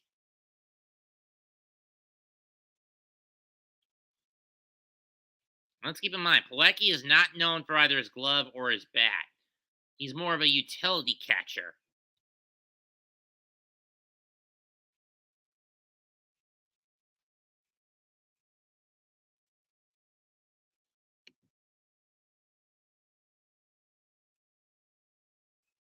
Strike one on the Delback. Pilecki on deck.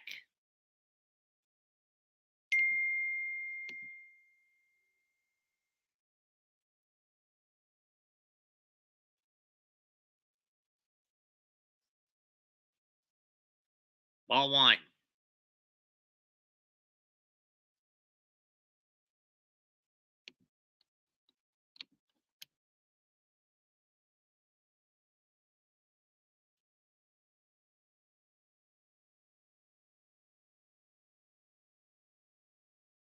Here's a 1-1 pitch.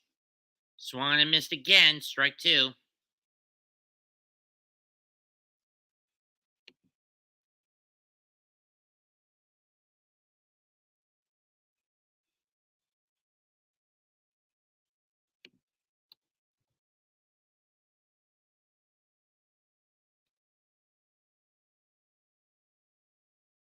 One's in the dirt. 1-2.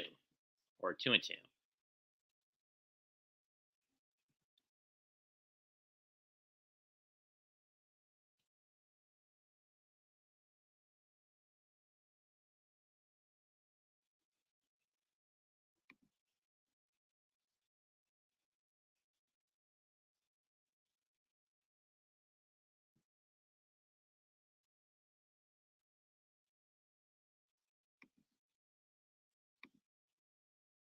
Ball three.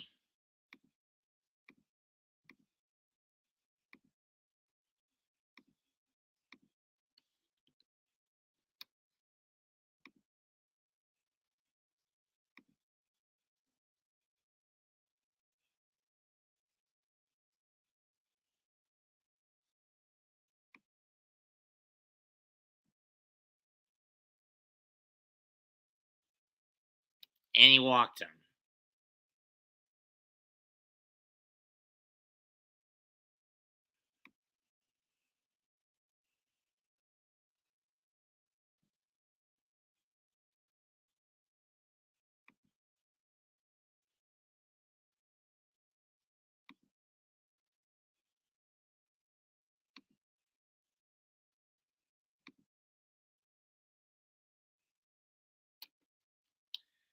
Eric, you should see me when I do Mets games. Mets, Knicks, and possibly Giants games. I can go off the fucking handle. Strike one on the Pilecki.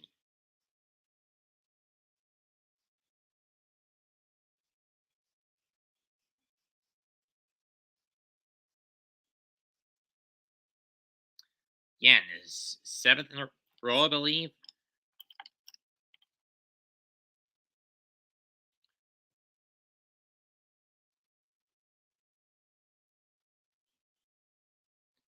That's going to go in the center. Hicks under it just before he got to the track. And it's a fly out. 2 away. Game break, Marlins Mets, and Brandon Nimmo off Tanner Scott, who threw it away. Allowed Neo to come home, and the Mets won it 5-4 in 10 on the day Keith Hernandez had his number retired. In a game that basically went back and forth. Mets couldn't get a lot of hits, but they compensated for it by actually getting runs home when it counted this time.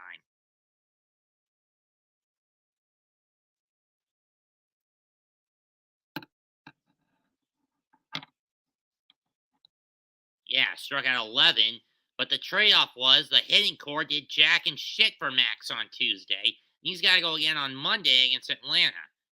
In any case, here's Duran. Duran, excuse me. Strike one.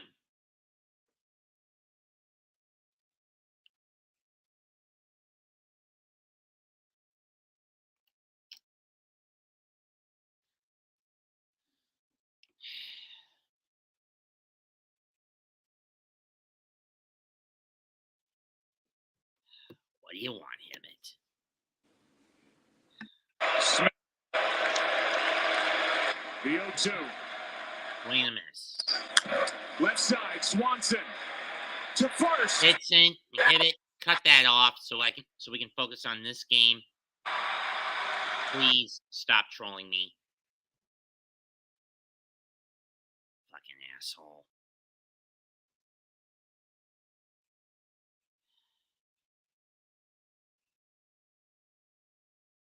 O2 pitch.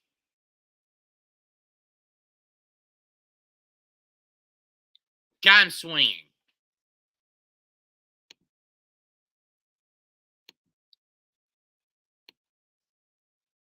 One hit, but not a walk and nothing else. Tied. Still tied at 1 as we go to the 6th.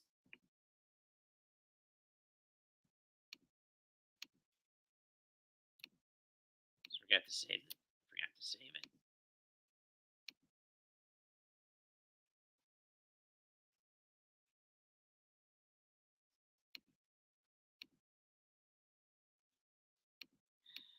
Can you guys stop trolling me with my real name?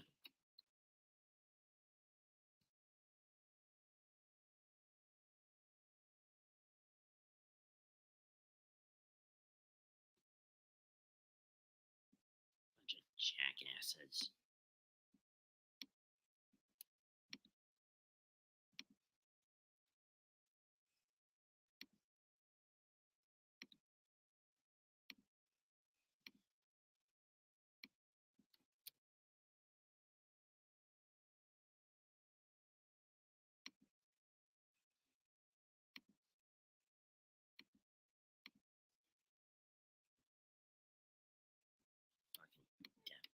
Dipshits.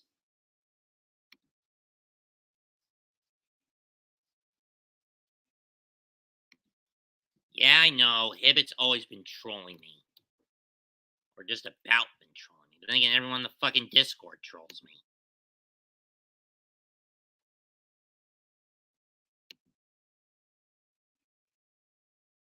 Me, Eric. Stupid obligatory pepperoni stuffed crust pizza Papa John's commercial. I haven't had Papa John's pizza in years. They taste like gort. Nor would I ever want to go back to one to get one. The nearest one's like on the other, about 2 to 5 miles away from my house. Closest pizza parlor to me is a Domino's. Is a Domino's, for those wondering.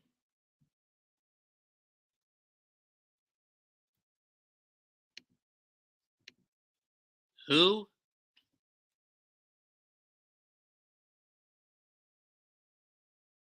Who, Eric?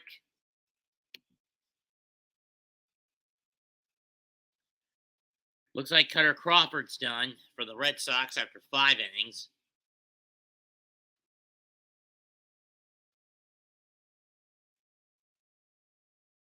Whoa, that almost hit Glaber.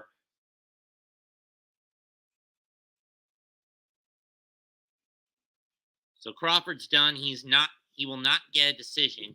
5 runs, 5 innings, 4 hits, a run, 2 walks, 6 strikeouts. And the hit pitcher is now Ryan Brazier.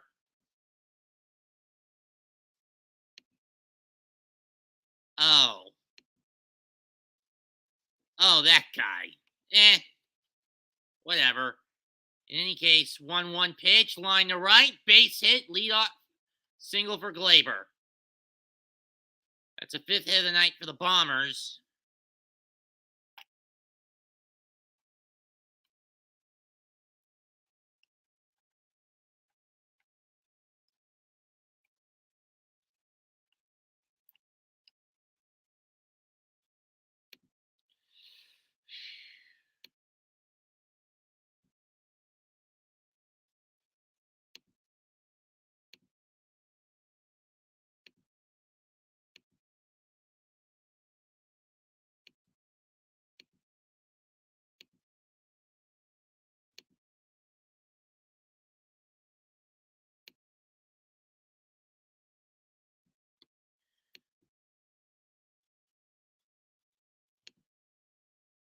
You know, when they say do not disturb, it means do not fucking troll, you bunch of bastards, in the Discord.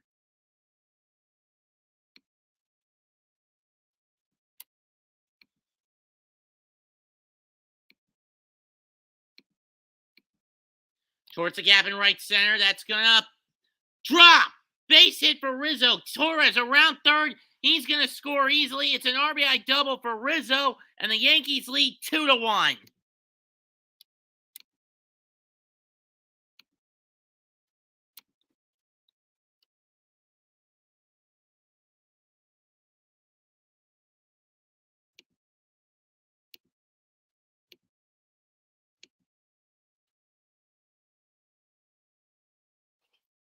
But for a minute there, Duran was going to get that one. But the angle was a little too off, and he was just a bit too far in front of it.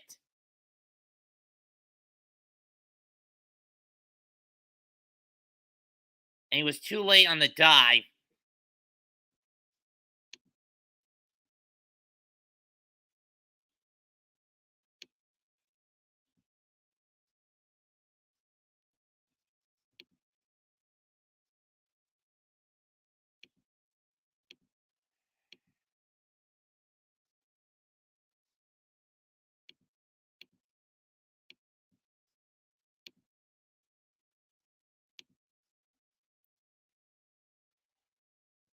Now the Yankees take a 2-1 lead. Strike one that's set to Stanton.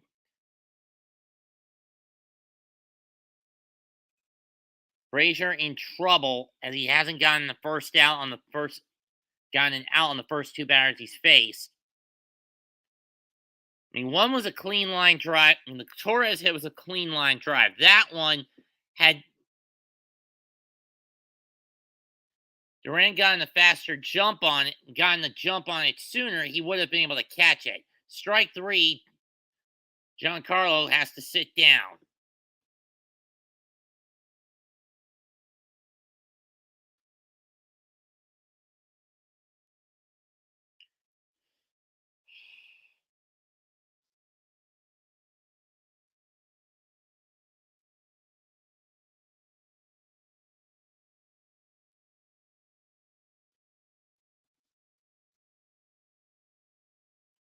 And Boone's scolding him for it.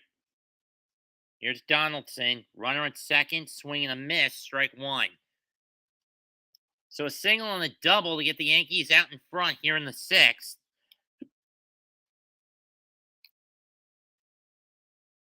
But compared to the first two games of this series, the Red Sox have been holding them at bay, holding them down. Strike two, or is it ball one? It is ball one.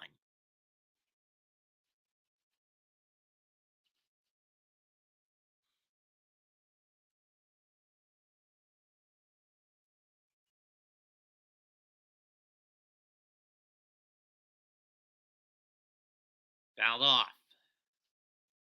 1-2.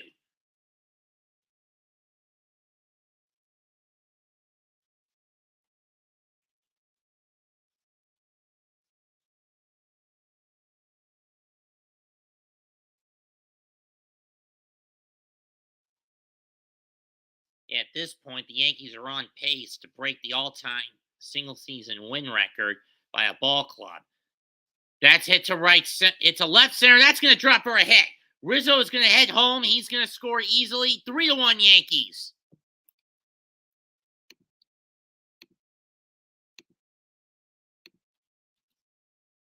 Johnson with an RBI single.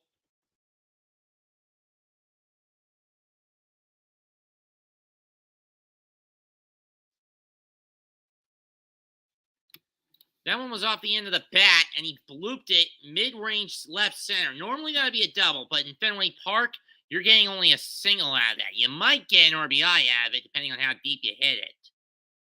Especially given how small the dimensions are in the monster. And here comes Strom to replace Brazier. We'll take a timeout, pitch and change. 2 runs on 3 hits for the Yankees in the top of the 6th. They lead now 3-1 over the Red Sox.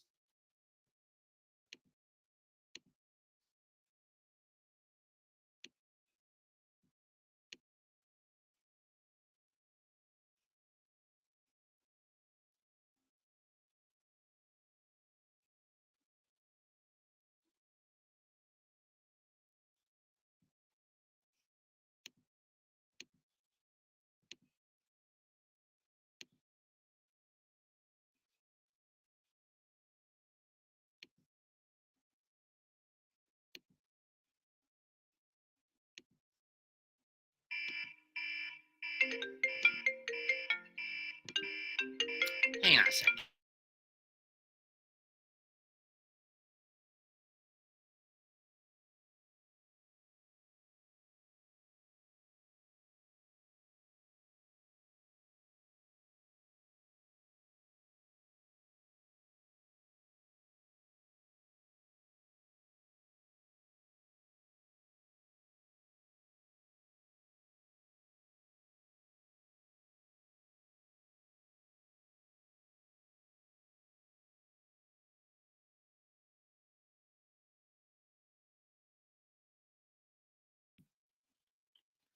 If anyone caught the lip movement, that was my mom.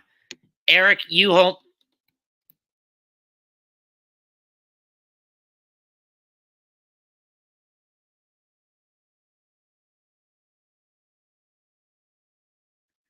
Be right back, guys.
Okay, sorry about that.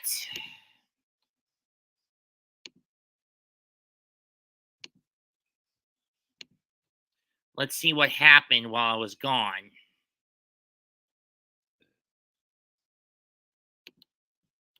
Okay, so it seems that the Sox got out of the inning. How'd they do it?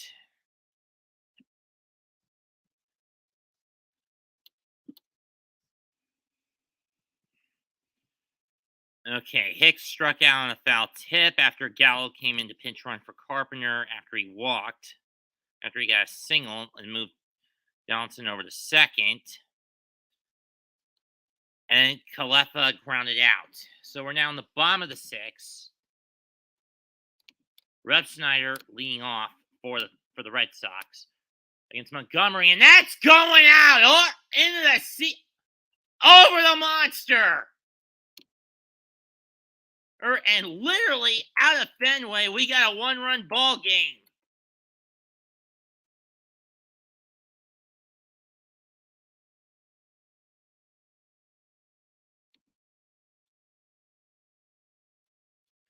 First pitch, and Rob Rev Snyder crushed it.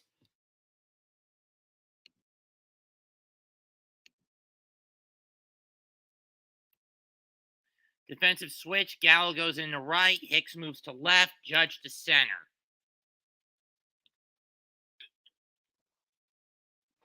Third homer of the year for Rev Snyder.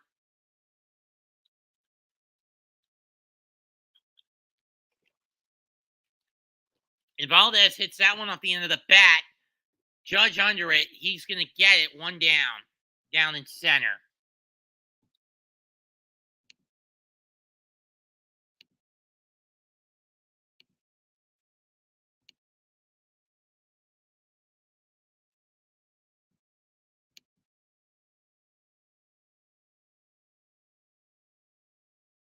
That one just went way over the monster.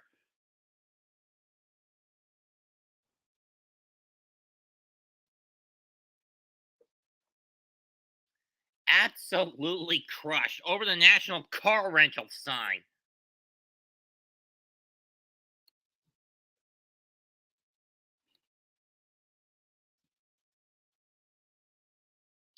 Here's JD, who's 0 for 2. Line to left, that's caught by Hicks rather easily. Go Ken Rosenthal.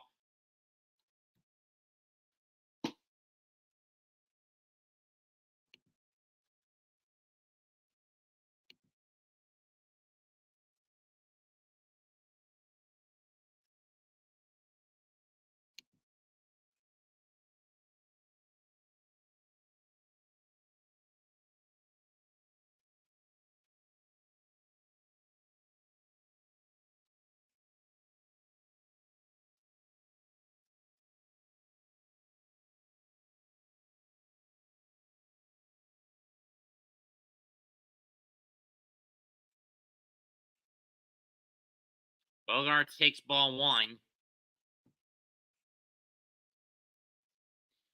knowing my mom, she's destabilizing in the line again.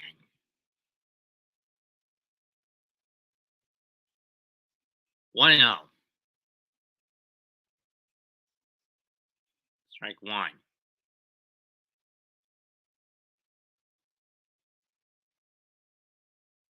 And the Yankees sucks chance start again in Fenway. Bogarts single in the second and scored the run on the Dahlback single. Ball 2.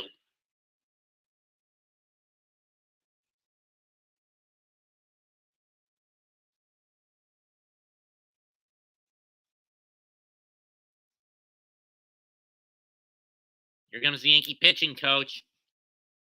Try to calm Jordan Montgomery down. 5 2/3 innings, 85 pitches. And King warming up in the bullpen for the Yankees.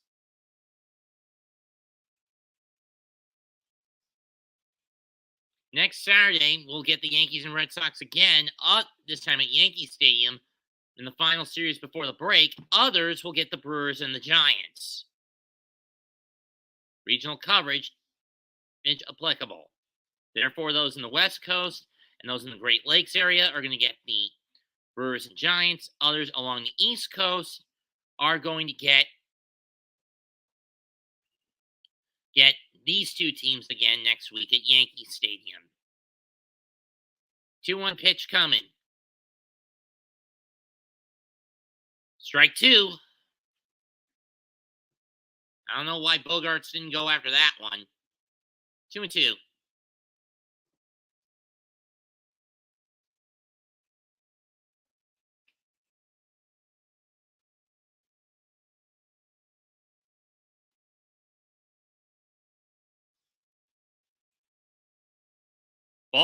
Ball three.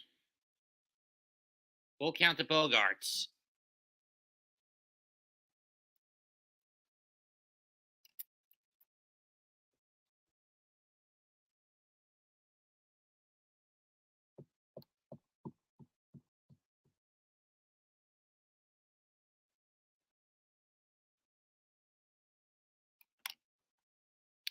Here's the payoff. Ground ball through the hole, base hit in the left. And now the tying runs aboard for Alex Verdugo.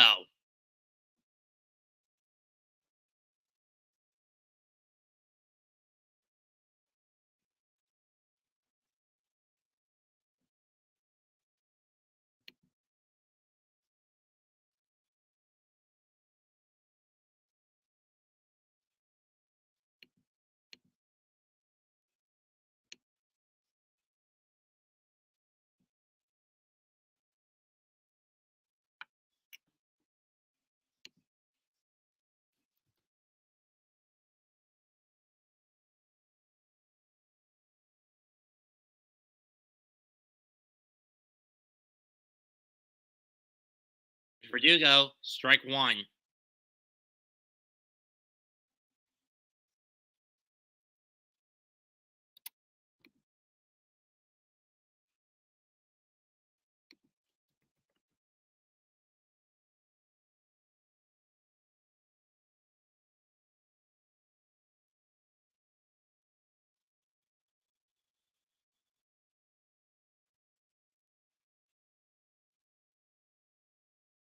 Ball one.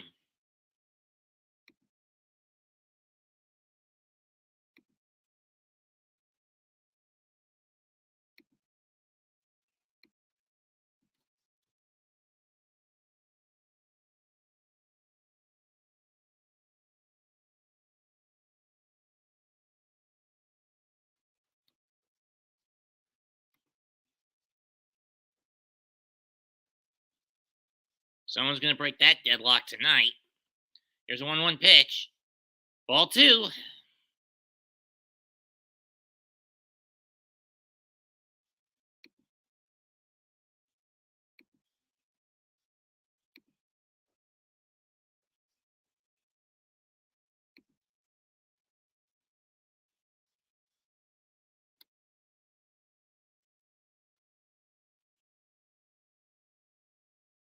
Yeah, both teams were chasing the Rays last year for the division. And just before Montgomery can fire it, timeout called by Verdugo.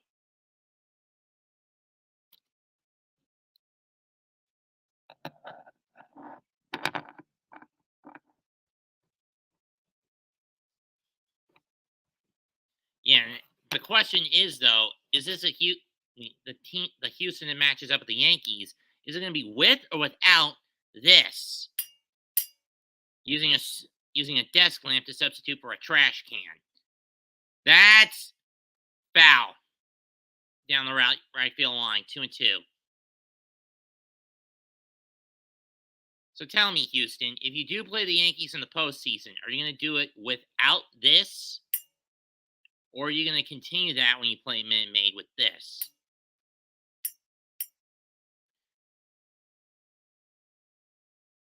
Top 5 records in baseball: New York, Houston, LA, New York, Atlanta.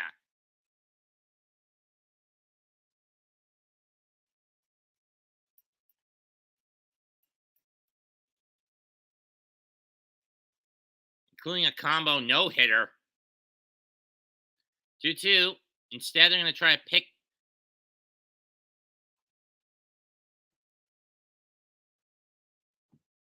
Especially when you consider the controversy with the Astros in 27 in the series they have with the Yankees both in 2017 and in 2019.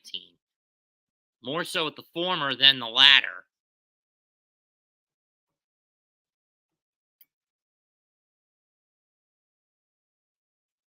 2-2 pitch to Verdugo from Montgomery, his 73rd pitch of the game. Here it comes. Base hit in the right.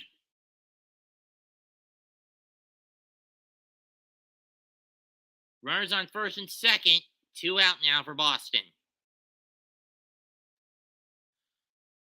And now here comes Boone to get Montgomery out of there after 74 pitches, 5 2/3 innings pitched. And here comes King.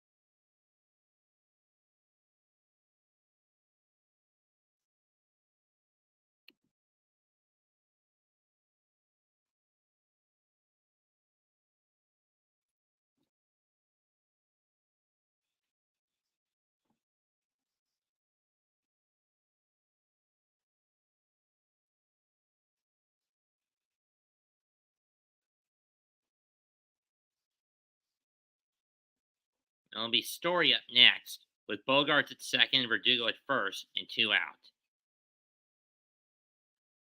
Michael King now coming on to replace Jordan Montgomery. He threw 74 pitches, 5 2/3 innings,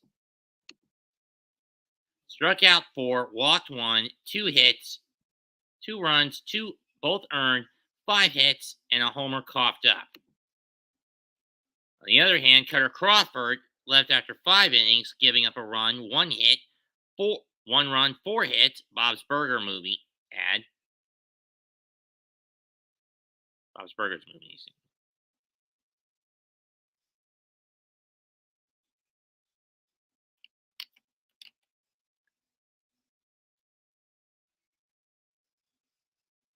For those watching, I've never watched a single episode of Bob's Burgers, so I don't know what the show's about.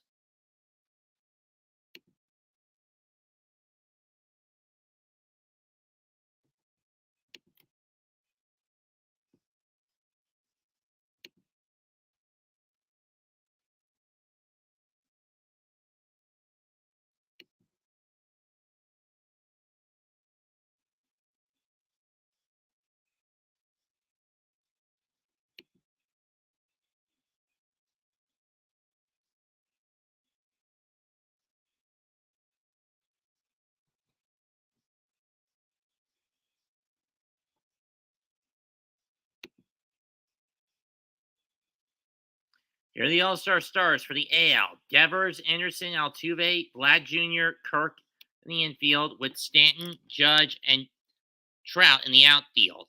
But we don't know if Devers is going to be able to play this Tuesday, in this coming next Tuesday, given his injury. Here's Michael King. He ranks second amongst relievers with strikeouts and second amongst innings pitched with 44 1/3 innings and 60 strikeouts.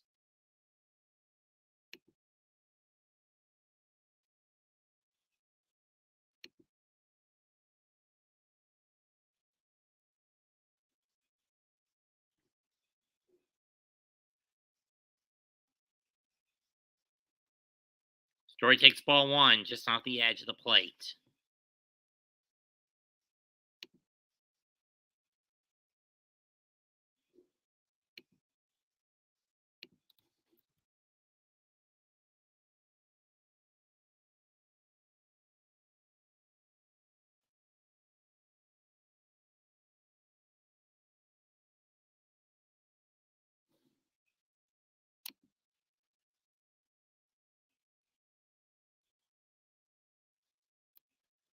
One 0 pitch.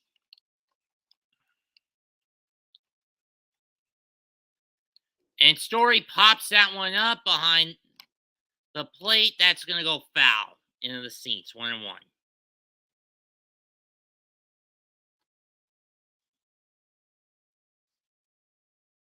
Story in his first year with Boston after a pardon the pun, storied career with the Rockies.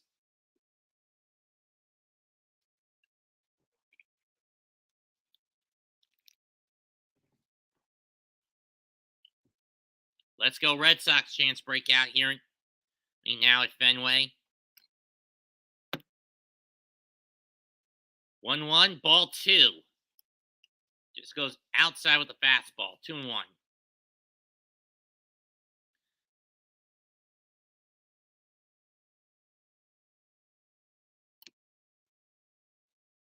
If anyone wants to come in and talk to me, the link is right here in the StreamYard. And the link to do so is right here.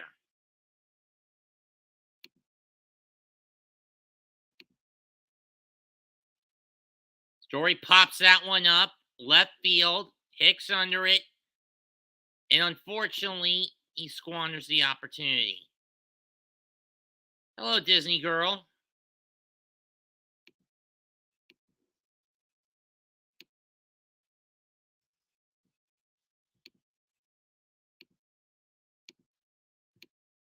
Sixth inning over. The Yankees get one. Red Sox get one back on 3 hits, but they strand 2.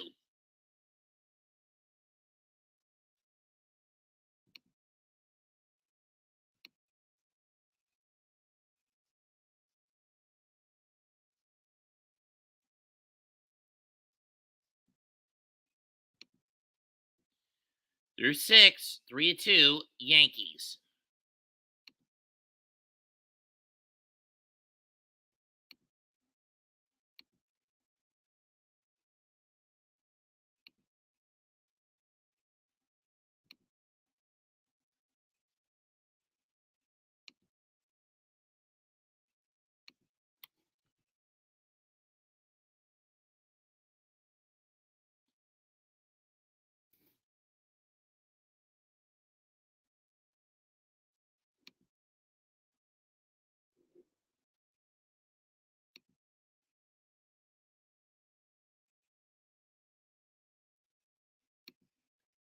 And those bangs sounds like someone shooting off late 4th of July firecrackers they forgot to shoot.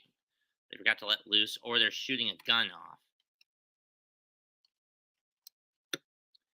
At this point, I don't care which.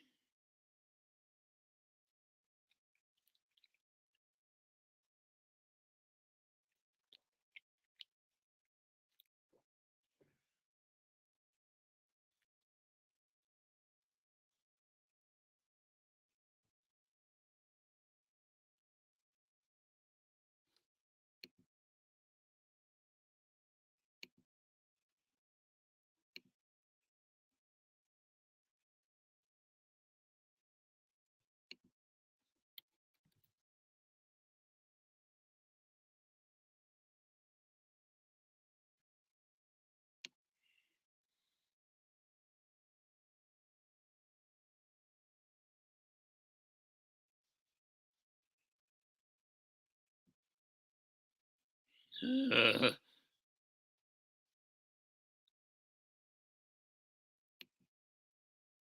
New pitcher on for the Red Sox. It's John Schreiber.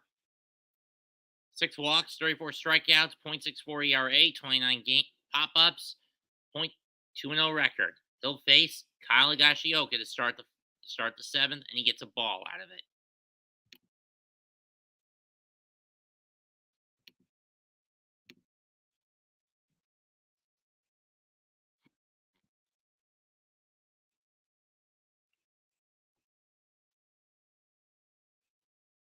That's fouled off.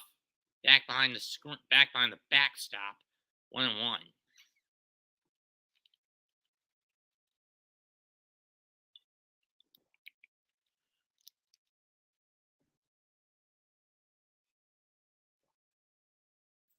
Ricochet off Pilecki's mask. Here's the 1-1 pitch. Ball Strike two, but barely.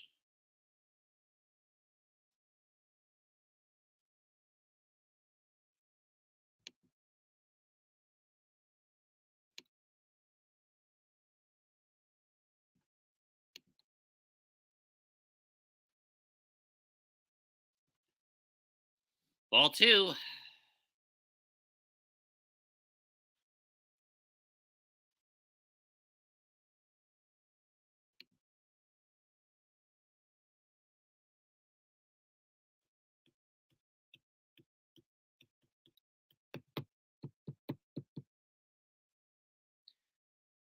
Pops it up, center field.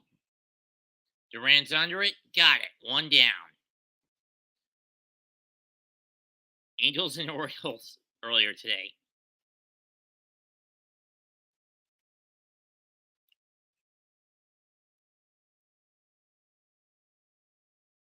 Seven-game winning streak for the Orioles after they got a 1-0 shutout over the Angels today. Kind of shocking that the bottom dwellers of the... Since June 1st, the AL East records are as such. 27-8 for the Yankees, 22-12 for the Red Sox, 21-14 for the Orioles in either 35 or 36 games. Here's Aaron Judge. Bouncing back. Bogarts fires. Got it. 1-2 down.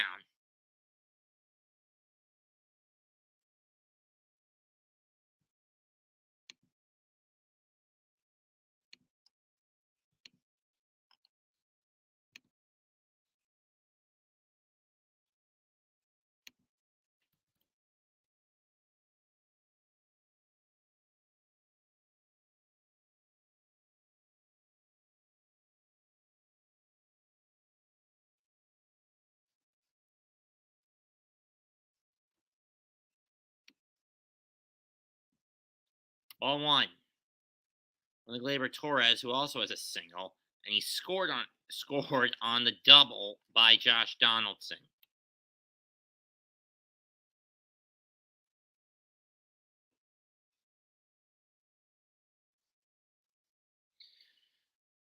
Excuse me. 1-0 pitch. Swing and a miss. Strike one.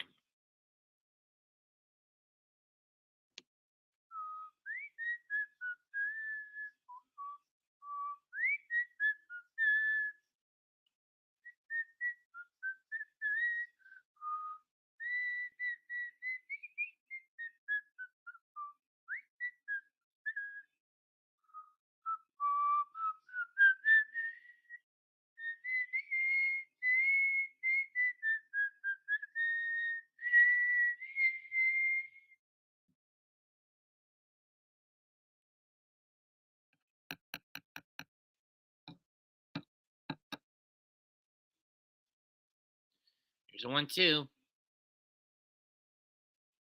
Ball two.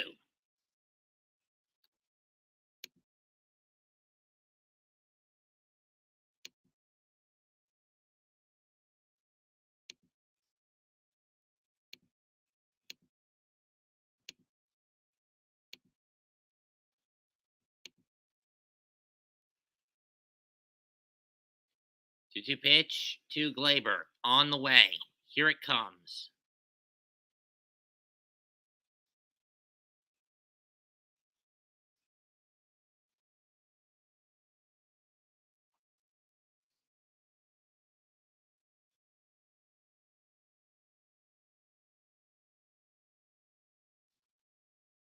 Got him swinging. 1-2-3 inning for the Yankees. Stretch time.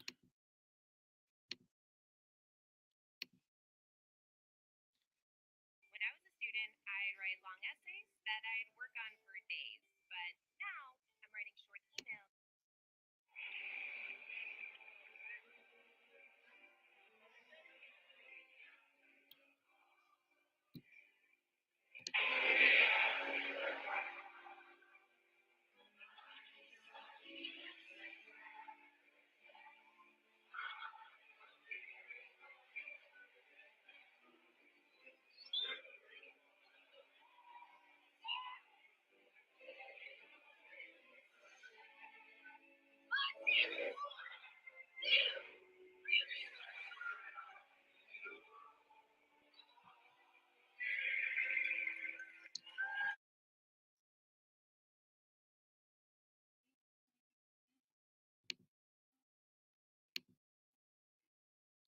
had to do it.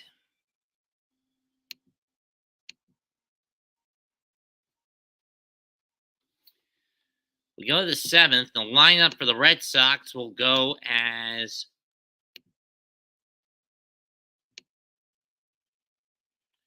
Dahlbeck, Polecki, and Duran for the 7th for the Sox in the 7th.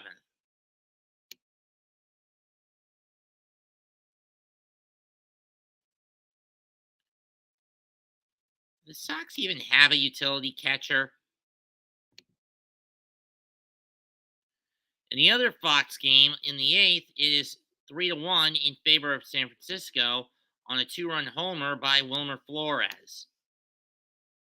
His 10th of the year, RBIs 42 and 43 of the season for him. To go with a Brandon Crawford single.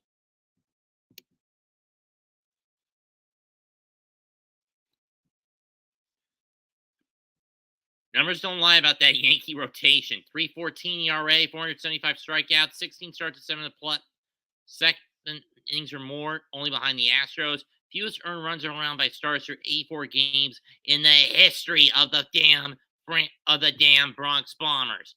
Montgomery's done after 5 2/3 innings, 5 hits, 2 runs, both earned, a walk, and 4 Ks. Michael King is now taking over. Here's the pitch to Dahlbeck. Strike 1.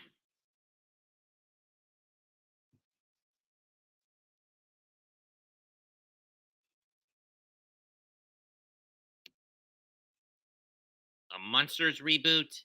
Oh, God. Man, I was never a fan of the Munsters.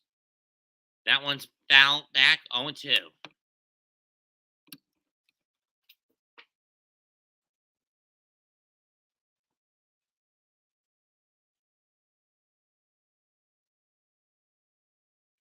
Looks like Franchi Cordero is going to pinch hit for Polecki, but the problem is there's no available catcher on the right now for the Red Sox. Their regular day catcher is injured. Ball 1. He is on the damn shelf. Keep in mind, of all the teams that have been hit the hardest by the injury bug, no one has been hit harder than the Red Sox. So what do you do now that you basically pulled your catcher from the game? Who do you put in that spot? If you're Alex Cora. Ball 2.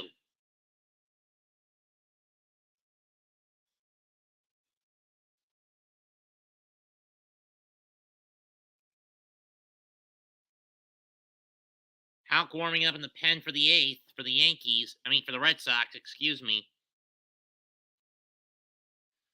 2-2 to Dahlbeck. Breaks the bat, slow roller. IKF, got him.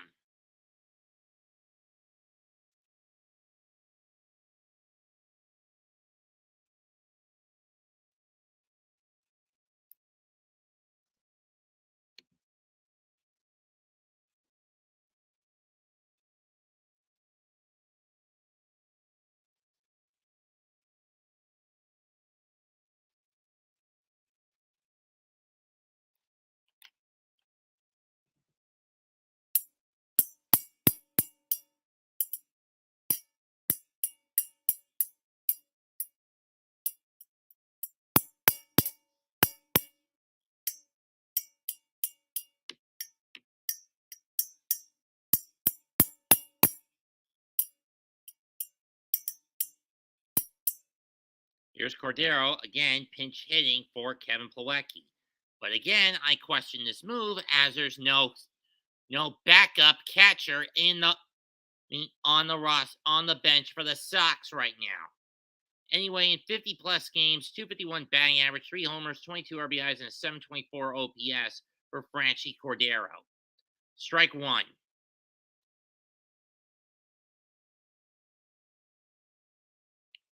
Foul back. 1-1.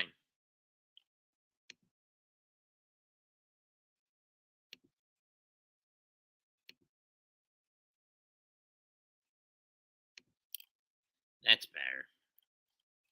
Change the camera depth for those wondering what that was all about. This is about as high def as I can go. 720 pixels is 720 pixels. Here's the 0-2. Got him staring at it. 2 down. Sit down, Cordero.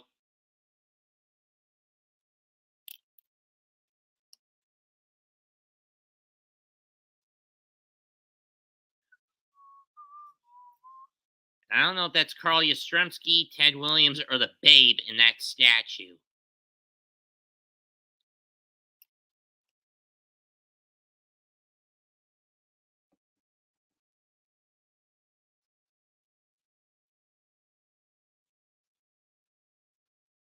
Oh, that was Yastrzemski. Okay. Here's Duran.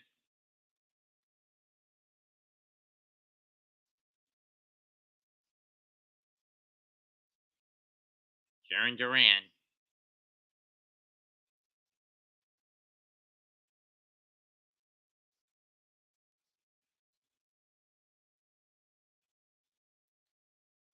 Swing and a miss. 1-1. Foul tipped into the glove, rather. 1-1.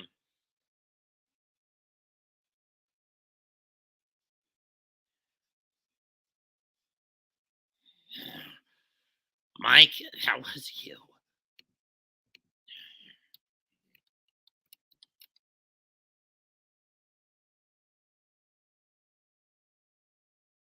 Hard hit.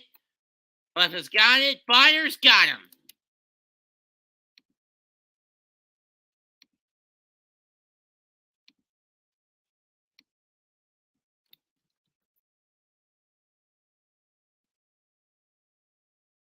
We go to the 8th. 3-2 Yankees.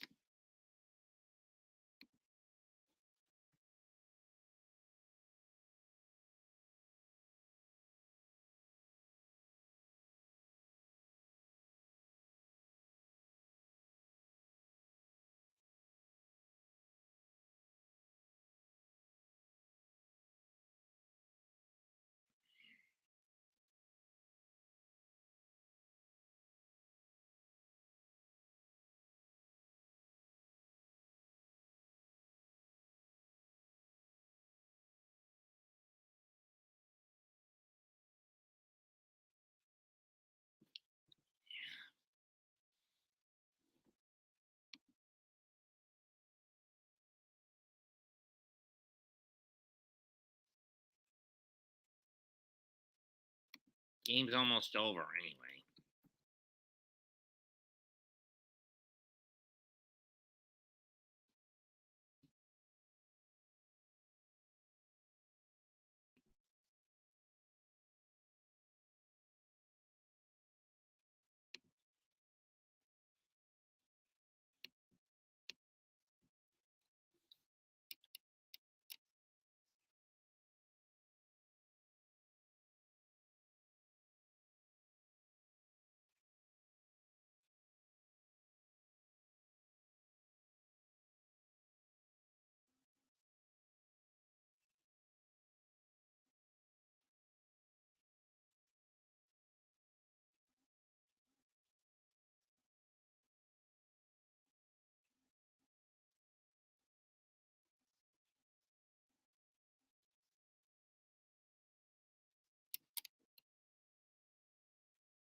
So Kristen Vasquez will move to behind the plate, and Tanner Houck now comes on to pitch. And he's facing the heart of that damn Yankee order.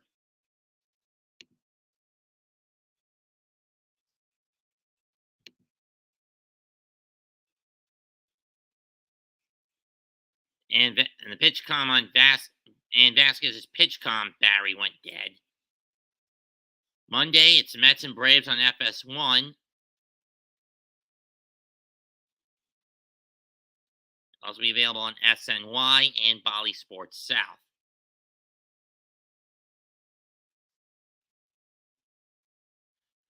Franchi Cordero will go into play first as the battery gets recharged.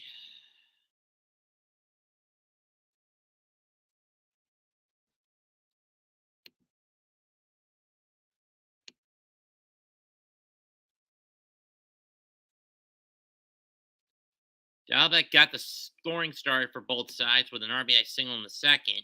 Then Aaron Hicks hit a solo in the fifth. Later, Torres then hit a single. Then Anthony Rizzo drove in Torres with a double, followed by a single by Josh Donaldson. Repsnyder responded with a solo to lead off the sixth, but since then it's been quiet. Strike one to Anthony Rizzo.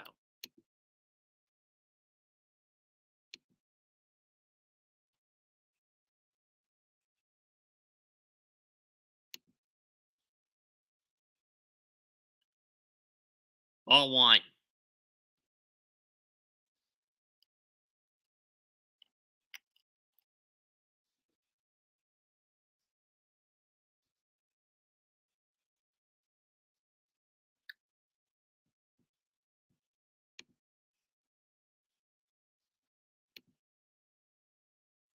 Rizzo hits it to right center, but playable for Duran to make the catch. One down. Here comes Giancarlo.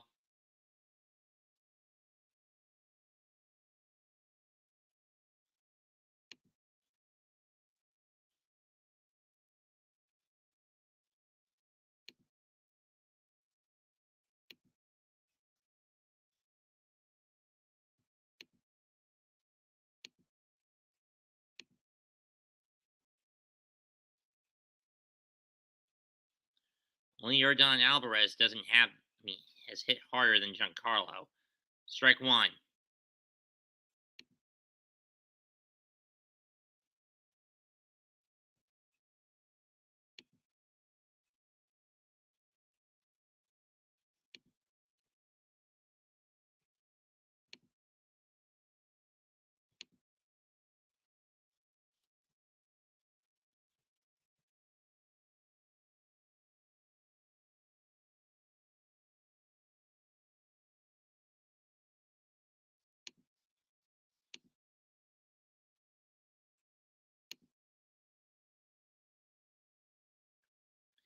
Here's the 0-2 to Stanton. Struck him out. Two down.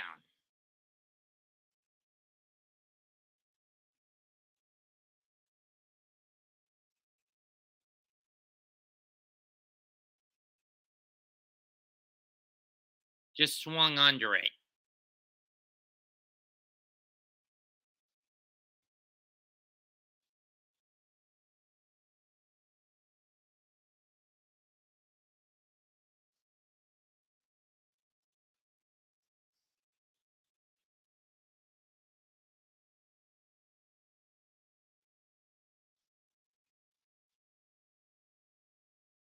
Donaldson fouls that one off. Strike one.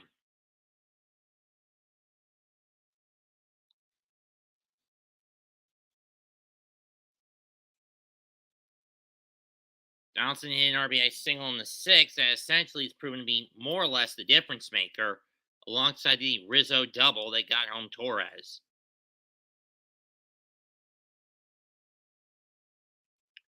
1-1. I think I got a toothache with one of my teeth. I don't know when I'm going back to the dentist. For that matter, I don't know why the hell Mom hasn't booked an appointment for the dentist. I'm guessing with my dad's Alzheimer's really catching up to him and basically killing him from the inside out with his cognitive decline. I'm not surprised he's been too caught up in helping him and not enough in keeping mine and her social life as well as our medical lives in check, in balance. I'm starting to think I got a cavity or a toothache with one of my teeth.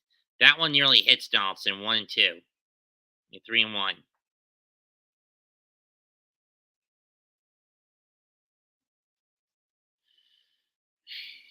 We're approaching the 3-hour mark with this game. Granted, it hasn't been as high scoring as the last game. I call with the Red Sox. Swing and a miss by Donaldson. Full count. And that was about 3 weeks ago against. That was about a month ago against St. Louis. And unfortunately, no one wants to come in with me except Hibbett, who is being nothing but a fucking troll. Payoff pitch, swung on and missed, strike 3. We go to the bottom of the 8th.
And they only have pepperoni at Little Caesars.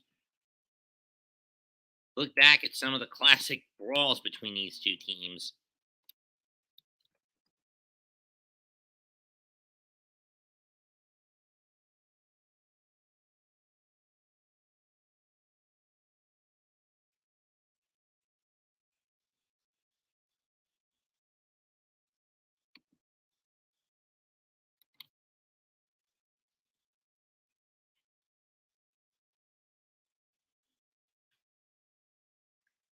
Swing and a miss to Ref Snyder.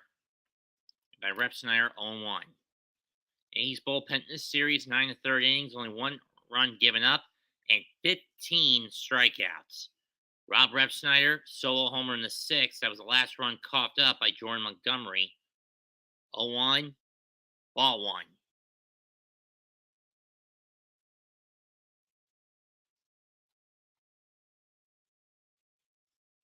And once again, the Yankees' suck chance break out amongst the 36,000 plus here at Fenway.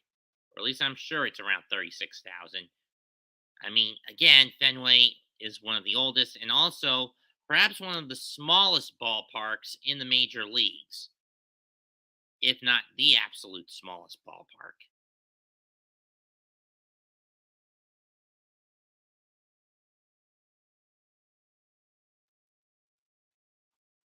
I was almost about to sneeze there. Here's the 1-2. Oh, 2-1. Swing and a miss by Ref Snyder, 2-2.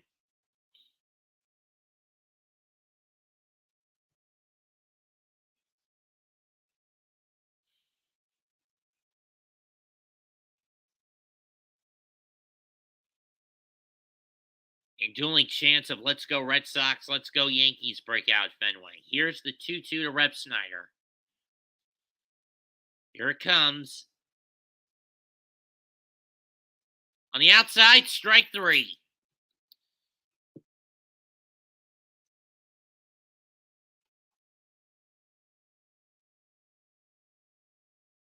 I don't know why Ref Schneider let that one go.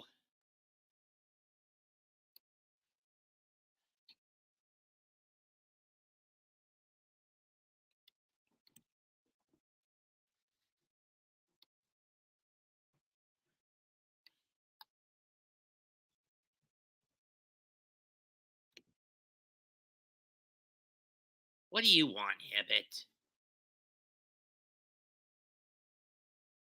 All one. Christian Vasquez up. He's grounded out and flown out twice. He's not had a good series so far, with the exception of last night's game.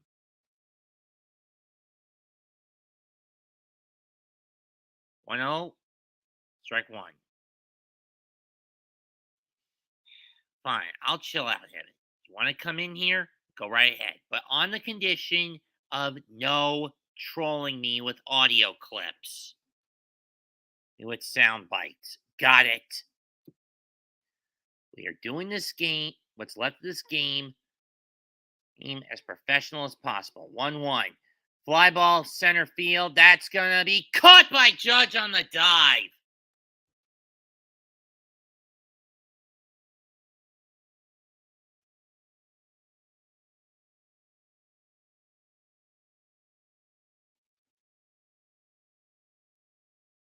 MVP chance for the Judge.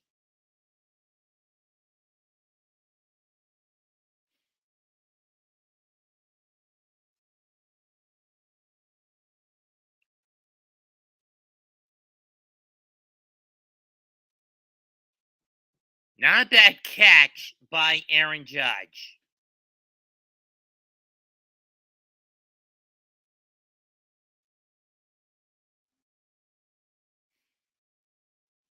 Here's J.D. Martinez, who hasn't had a good night either, over 3.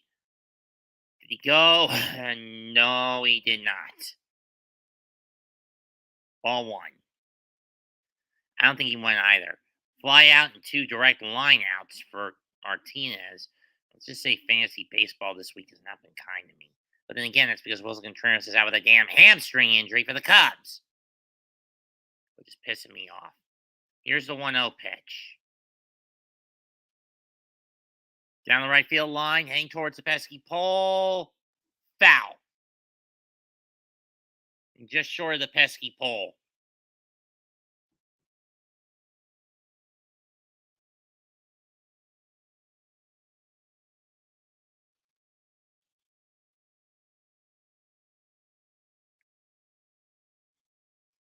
Fell short of the pesky pole and was just foul.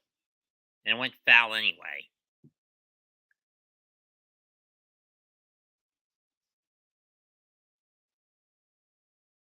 Seriously, couldn't they move the pole back? Line driving the center, left center, base hit. That's going to go to the wall. Judge will have to play off the carom, and it's a 2-out double for J.D. Martinez.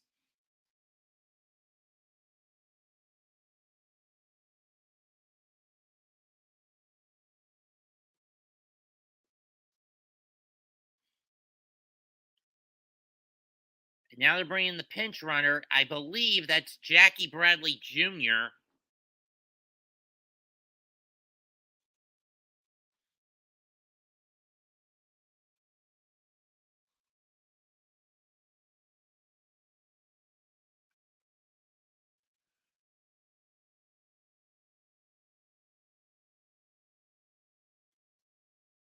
And King going out and coming out. 5 of the 6 he faced, he got out. So who's setting in the pinch run?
So let's see. Who's coming in now for the Yankees? Clay Holmes coming on to get a 4-out save, and Jeter Downs is going to pinch run.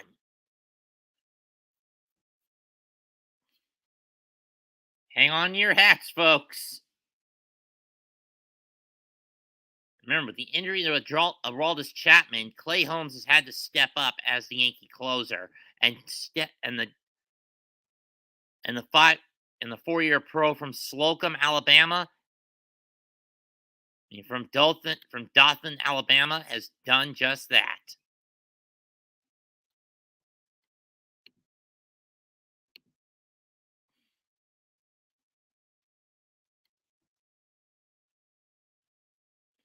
With 16 of the 17 save decisions he's managed to obtain. This would be, on paper, his 18th save attempted a save.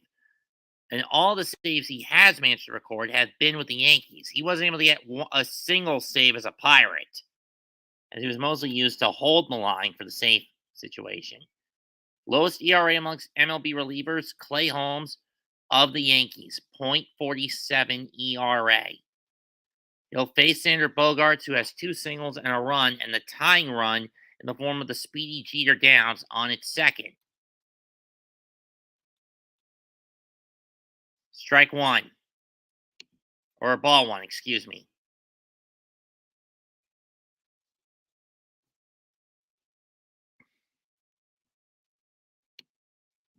So who do you replace Downs with? Bradley or Devers? I would say Bradley, if Devers is not available. Ball 2. And that's just to be the new DH. I wouldn't trust a kid you bring in only for the speed, not for the bat.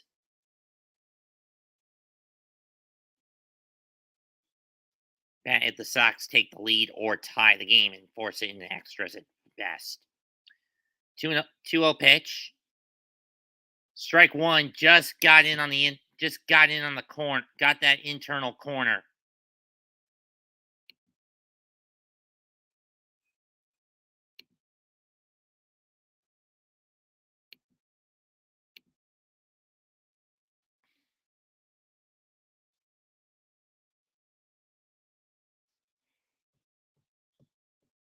There wasn't a save involved last night, given it was a stomp. Ball 3.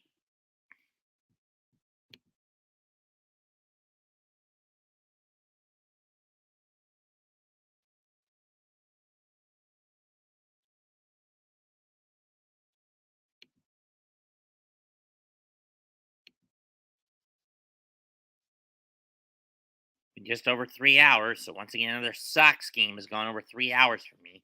Most Met games I can get done before 3 hours are up. And there's ball 4.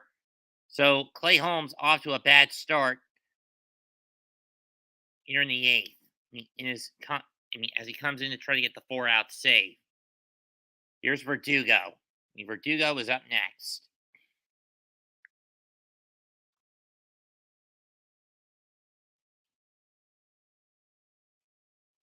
Verdugo with a single back in the 6th, but it didn't amount to anything for Boston.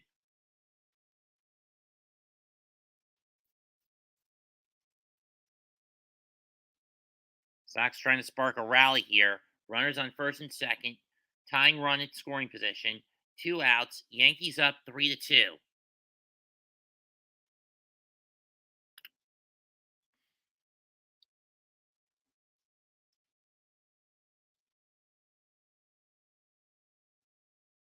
Strike 1.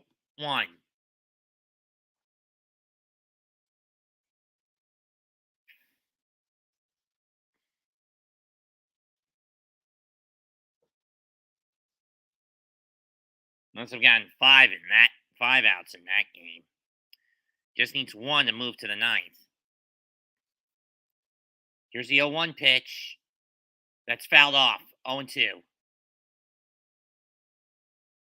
Verdugo got off the top of the bat and shot it off to the left. Down the third baseline foul.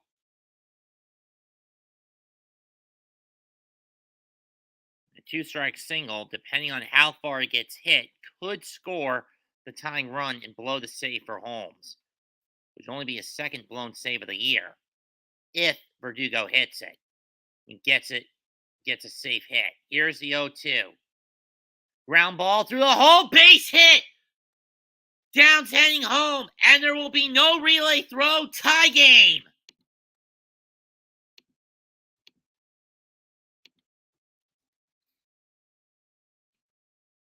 RBI single for Alex Verdugo, and Clay Holmes has blown only his second save attempt of the season. And Jeter Downs scores his first ever major league run.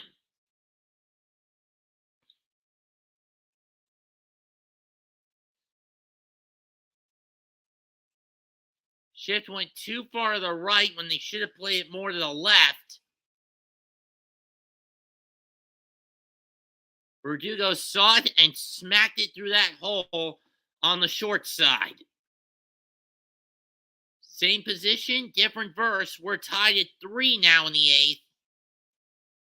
And here's Trevor's story.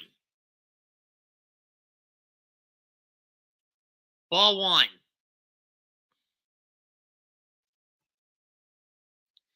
Bad Dog is going to be pissed about this. Story is lined out, struck out, and flied out. And the Fenway faithful come alive with a Let's Go Red Sox chant.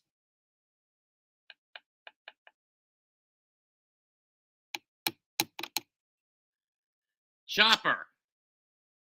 Torres takes himself to get the force to end the inning. But damage done. 1 run, 3 hits, 2 stranded. We're tied at 3 going into the 9th.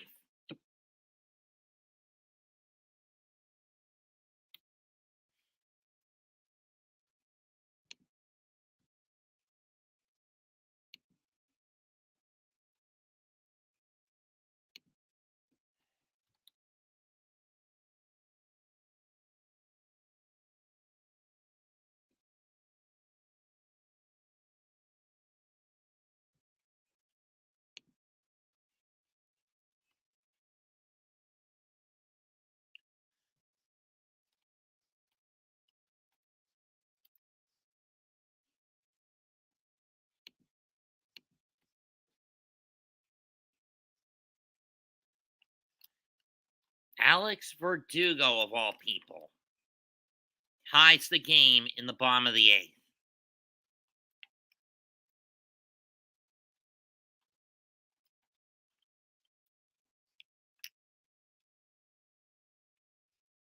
Each team has gotten one by way of the long ball,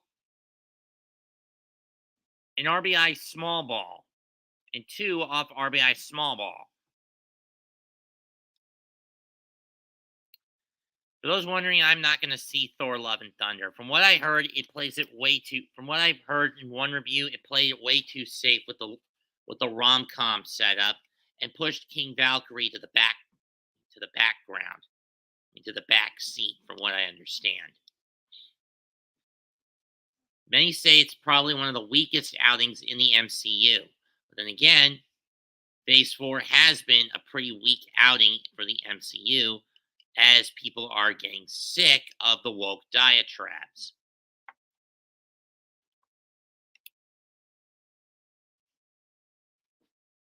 Well, I think in the recent year or so, the best film that many people say in the MCU, in this phase of MCU, was Spider-Man: No Way Home.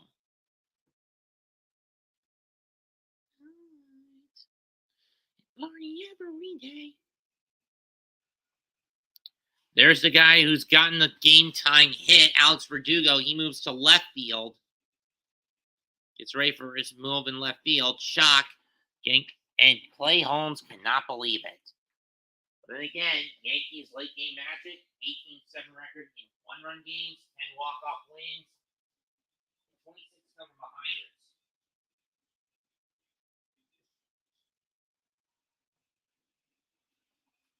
All top rank in the majors this year. Had to get a tissue, guys. My nose is a little stuck up. Ball 1 to Gallo. Strike 1.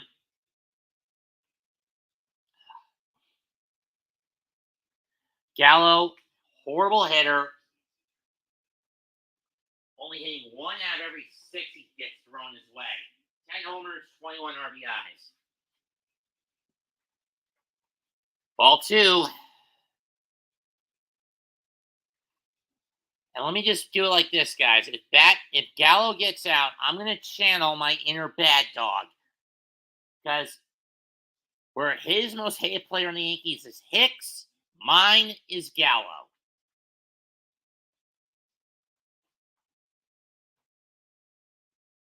Strike 2.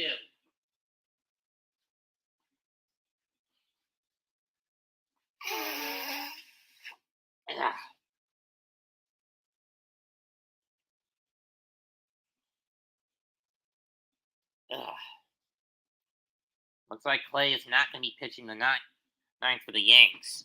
Here's the 2-2. Fouls that one off.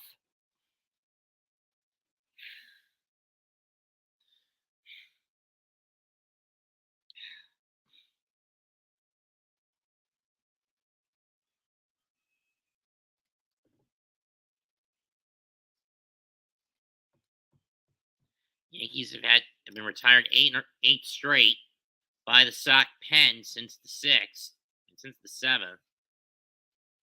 Here's the 2-2. Ball 3. Full count coming.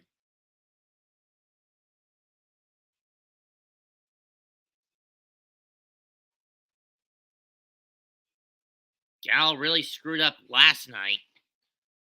Aaron Hicks on deck, so the dimwit duo ready to hit back-to-back for the Yankees to start the 9th inning for them. Here's the payoff from Hawk. High ball 4, so a leadoff walk for the Yankees to start the 9th inning.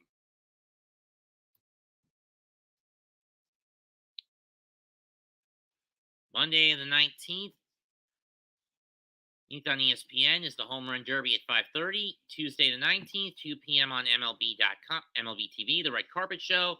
Saturday, and then Tuesday at 7, All-Star Game ceremony, the All-Star Game, complete with the bullshit ceremonies. I'm usually not the biggest fan of the ceremonial crap of the game. Here's Hicks, who has homered and walked, homered, and struck out. Let's see if we can get Gallo home with another long ball. Strike 1.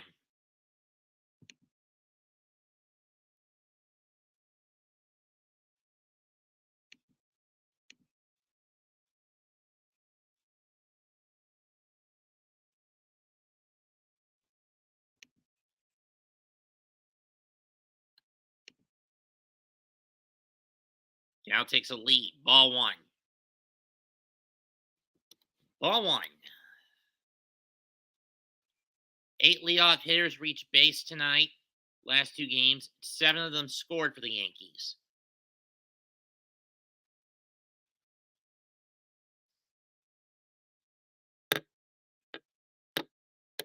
One and 1. 1-1 pitch. Ball 2.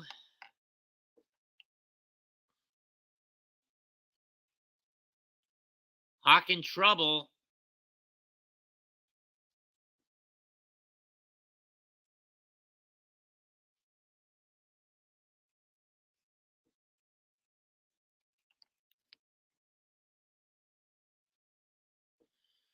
Here's the 2-1. Hicks fouls that one way back into the third deck.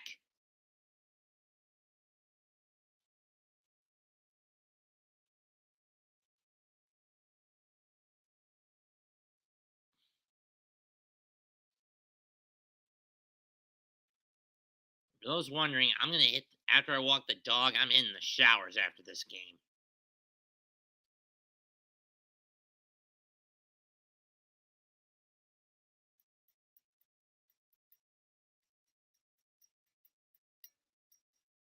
Two-two pitch.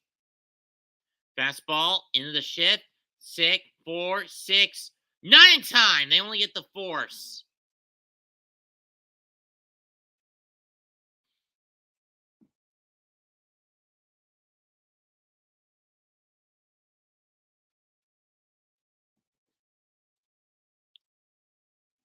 Fans don't like that call.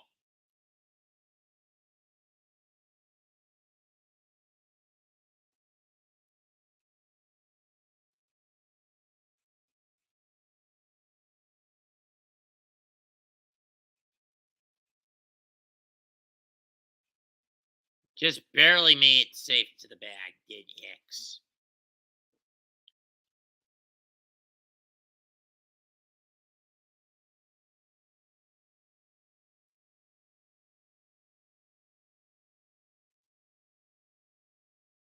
Here's Cleffa. Strike one.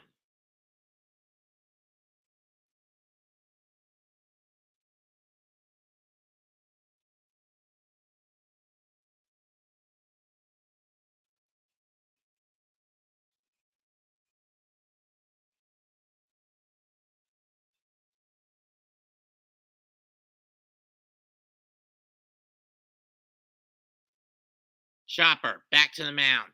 Throw to second. Gets one. And they get Hicks, but that's it. They get the force at second again.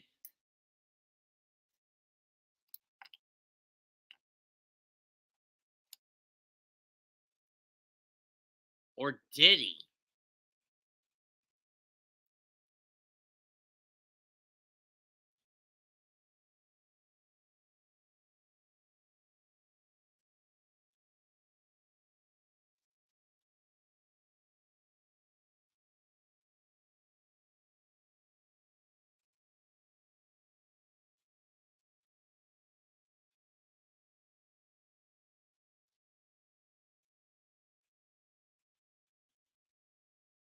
Here comes LeMahieu to pinch hit. So that would mean Jose Trevino would come on to substitute as the catcher.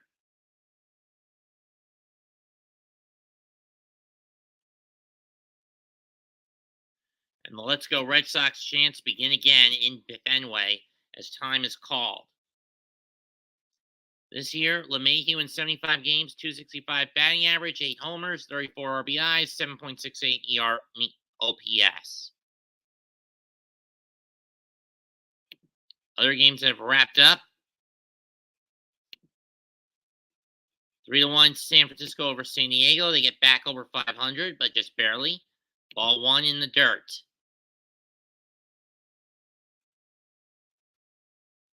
You don't want Judge coming up next.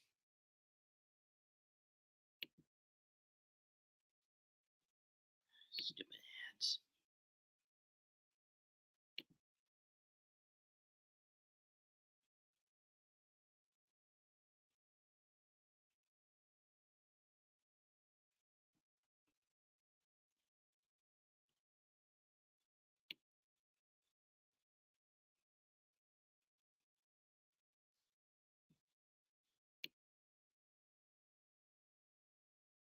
The only other place you can remove is only thing you can do is put Trevino in and replace Yashioka. 1-0, low in the dirt, ball 2.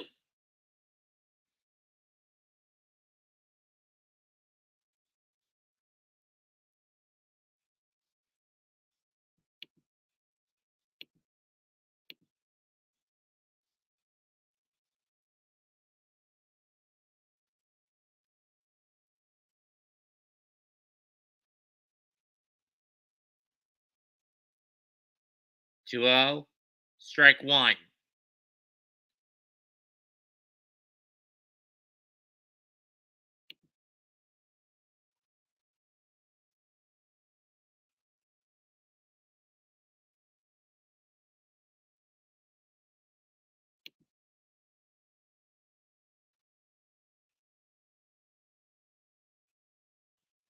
Okay, how was that a strike? That was well low in the dirt.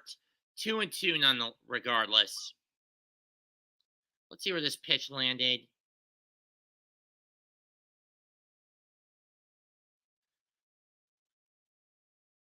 Crowd on their feet now. Though I would pull Hawk after this inning. Here's the 2-2. Fouls it off. Foul tip. Doesn't fall in Vasquez's glove. 2-2 still. I have the Tiger breaking out. This would be easier if it was in Philly, but whatever. This would make more sense if it was in Philly, but whatever.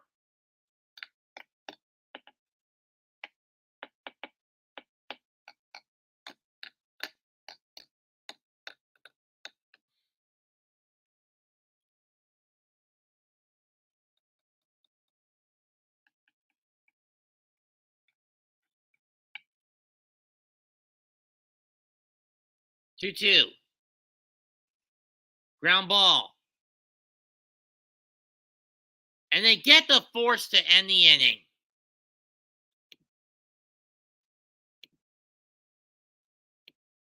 And now the Sox have a chance to win it in the bottom of the ninth.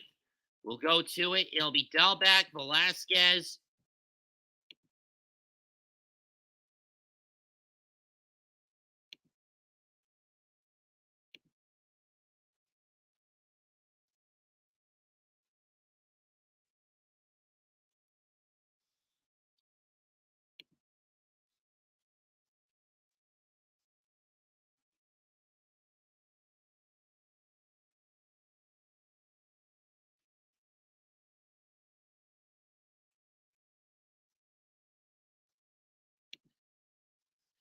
It'll be Delback, Velasquez, who's taking the place of Wecky.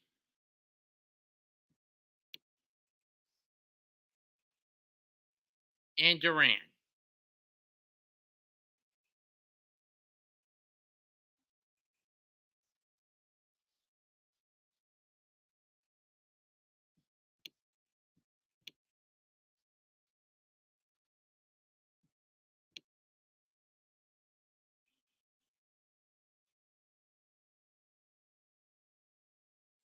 Or sorry, it's Dalbec, Cordero, and Duran in the ninth for the Yankees.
Trevino now in the catch.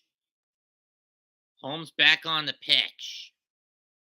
He'll face Dalbec first, who got the scoring start for Boston in the fourth. Swing and a miss on the curveball, on the fastball, strike one.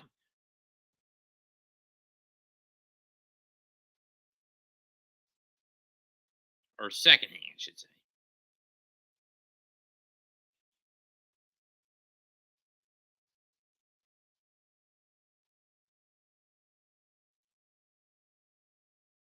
High and away, ball one.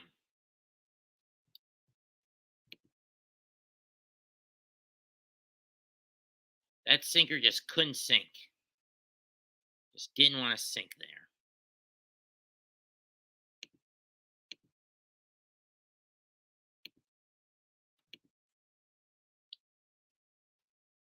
Strike two.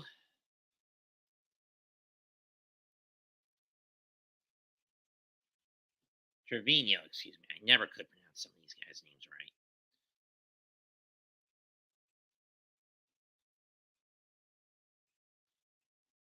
Yeah, he'll probably be second string catcher for the AL since Alejandro Kirk beat him for it for the All-Star game.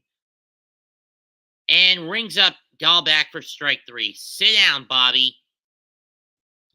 On the outside edge of the plate. Strikeout number 12 for Yankee number 7 for Yankee pitching, compared to them getting struck out 11 times tonight, walking three times, as today walked twice. Walked Red Sox hitters twice, giving up 7 hits on those 3 runs. Franchi Cordero up. Yeah, a walk-off salami last month for Franchi Cordero that won it against Seattle.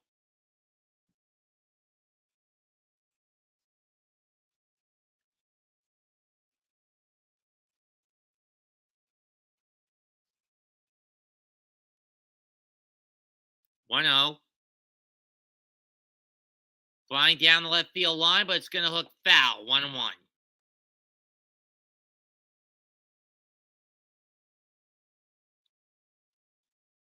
Jake Diekman getting ready in case we go to extras, though for the Red Sox, they're hoping that's not the case.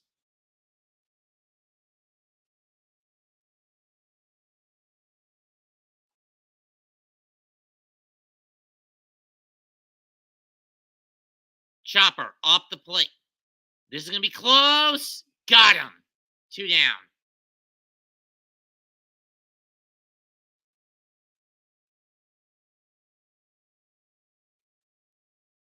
IKF may not get much with the bat, but he more than compensates with the glove.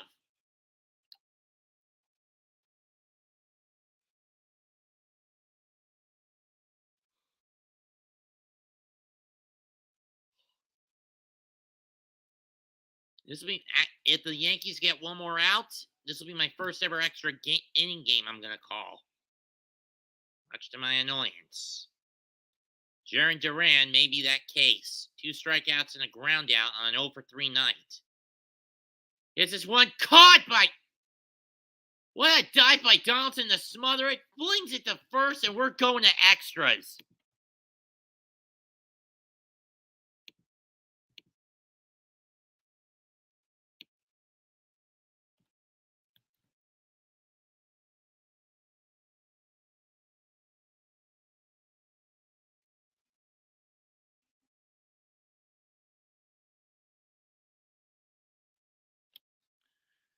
Oh, brother.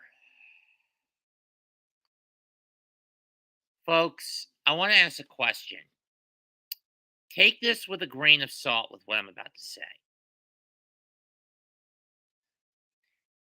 You know what? Just forget it. I'm not going to bother with it. Nobody's on here, and I'd probably get a lot of backlash for it if I did. So I'm not going to ask it. Maybe another time I will. In the future, maybe within the next 120 or so days, 129 or so days, I'll ask it.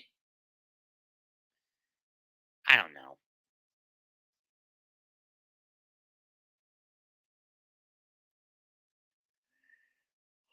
With that being said,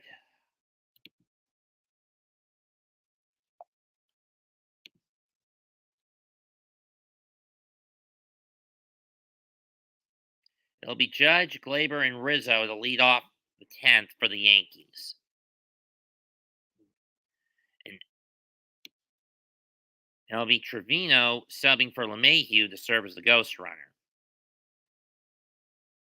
For as fast as Gonzalez is, he's your last bench player on the bench, and you don't want to burn him, and you don't want to waste him for a pinch running scenario.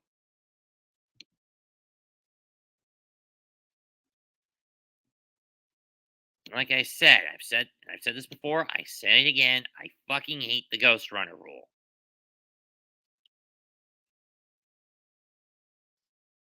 I flat out fucking hate it with a passion.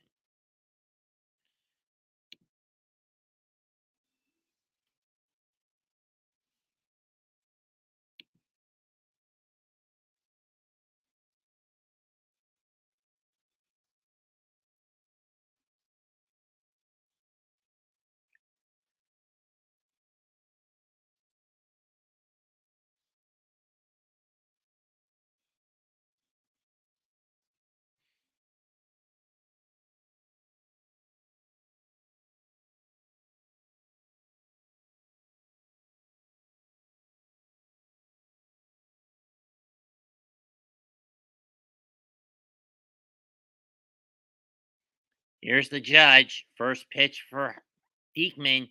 Nearly hits him. Ball one.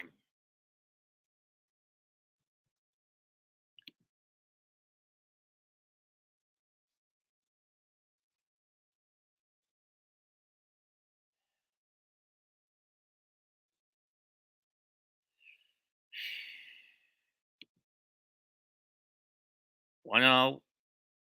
Strike one.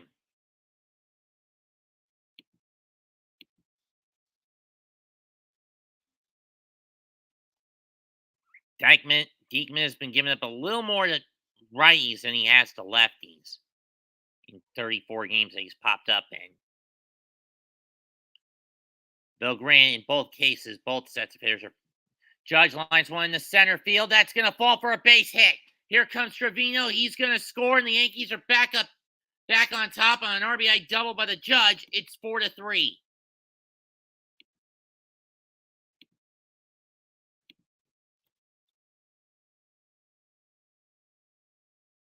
It's RBI number 65 for the judge, putting him 5 off the league lead held by Pete Alonso at 70.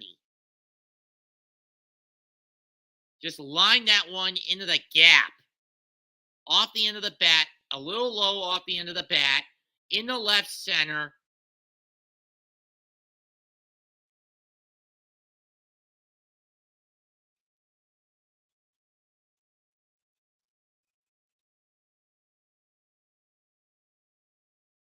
I am seriously hoping that next year they get rid of the ghost runner rule. Because I just find it stupid and redundant. I get it's meant to quicken the pace, but it does come at a trade-off in some spots. They only will if the pitchers are too damn good to give up runs, even with a ghost runner in place. Here's Gleyber Torres, who was one of the 2 runs brought in the 6th, who scored on the Rizzo double back in the 6th.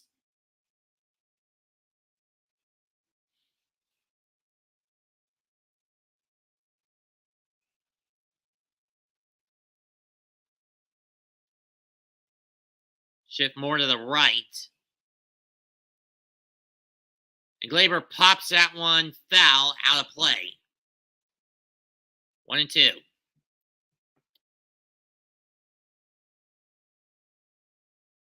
I'm surprised Tracy hasn't come on.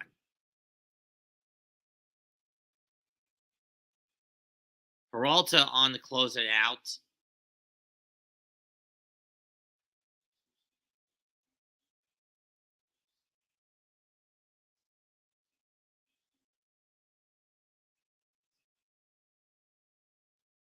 Grounder. That's going to move Judge to third. Throw to first. We'll get him. But it's a productive out to probably get an insurance run for the Yankees. Smart move by Gleyber to hit to the right side where everyone would be more distracted. Rizzo coming up.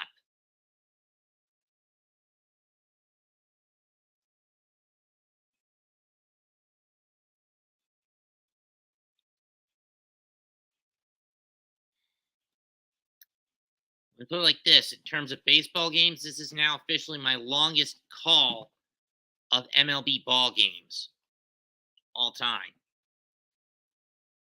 I only had about 8 or so hours left of streaming here on the yard for the month. My hours don't reset until Monday.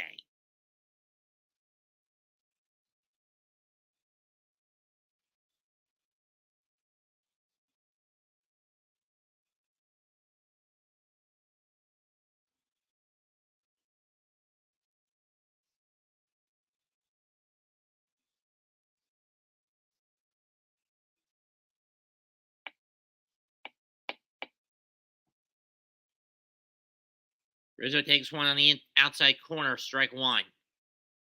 The outer edge, strike one. Rizzo upset that he's not in this year's All-Star game when he would constantly make it as one of the Cubs. But again, that's a trade-off of being put on a team with a lot of star power like the New York Yankees. And a team with the name brand recognition like the New York Yankees. Rizzo lines one to right field. That's going to be a fair ball. That's going to score Judge. Rizzo on his way to second, and he'll have a double. And he'll have his second double of the night. And it's now 5-3 New York.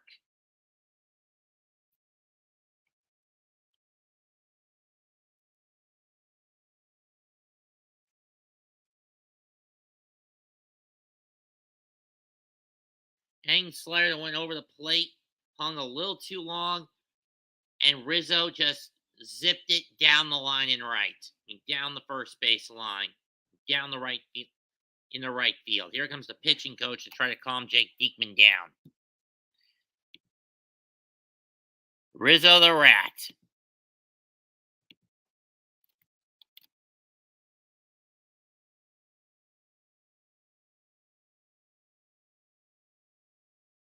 Where's Gonzo?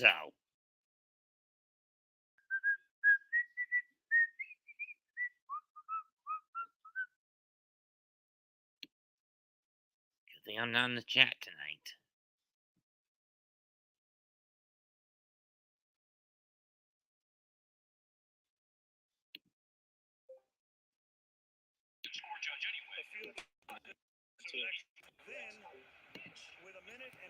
Oh, there's Max. He's here. Look.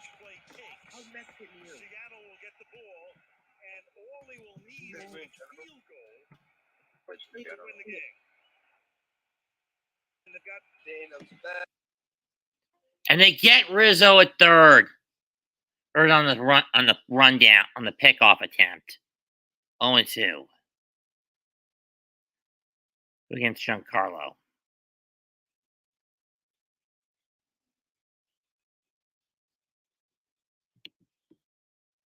Sorry about that, folks. So I do a brief troll in the Discord.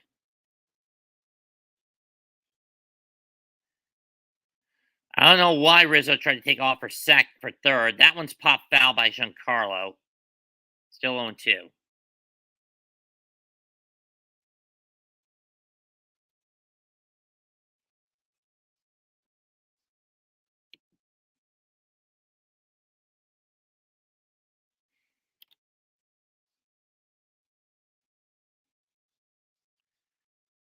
This is now officially my second longest stream that's related to sports all time. Ball one. If anyone could check the math on my live play-by-play streams.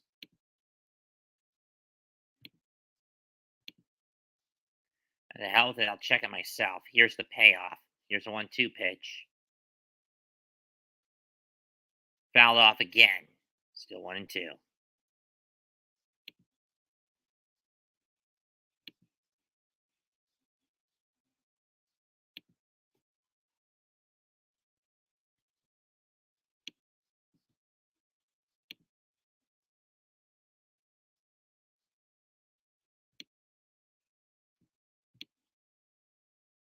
Ball two.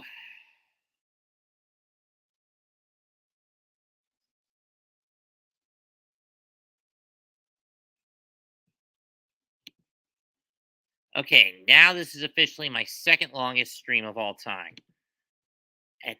Clocking in currently at over 3.5 hours. Both fouled off again by Giancarlo. 5-3 Yankees. Top 10.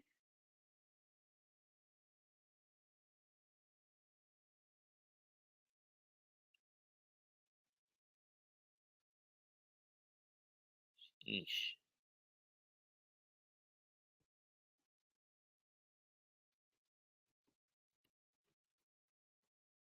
I hear the battle cry. Ball three.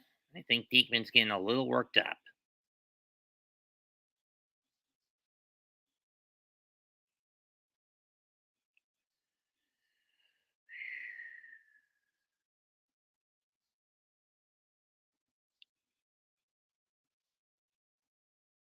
Payoff. Got him swinging, but damage done on a couple of doubles. One by Judge, one by Rizzo, and the Yankees are back in front. We go to the bottom of the 10th. Last chance for the Sox. 5-3 New York. 5-3 in favor of the Bronx Bombers.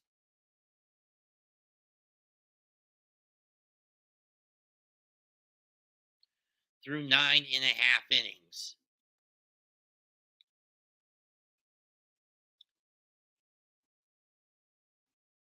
depending on how long it takes for the Yankees to get out of the 10th, I highly doubt this will eclipse my Super Bowl call, my longest stream ever, which is my Super Bowl call, which went over 4 hours. Which went over 4 hours. I've been sitting here doing this for over, more or less, for the last 3.5 hours.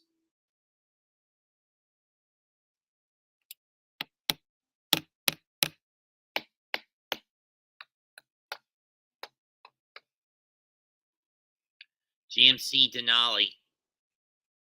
Sierra Denali model.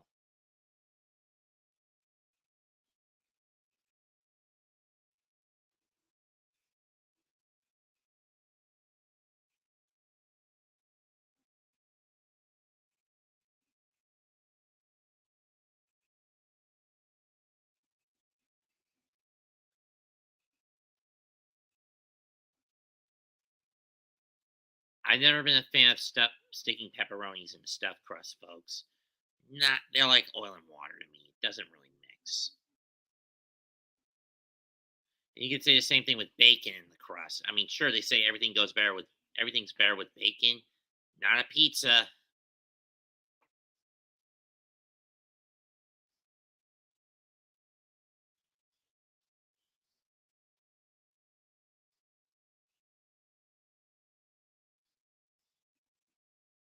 Lottery ticket scam, for those wondering what this is.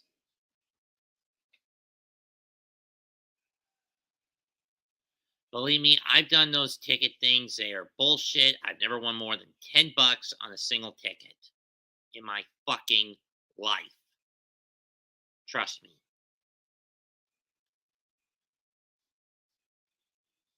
Here's Wandy Peralta to see if he can close it out where Clay Holmes couldn't.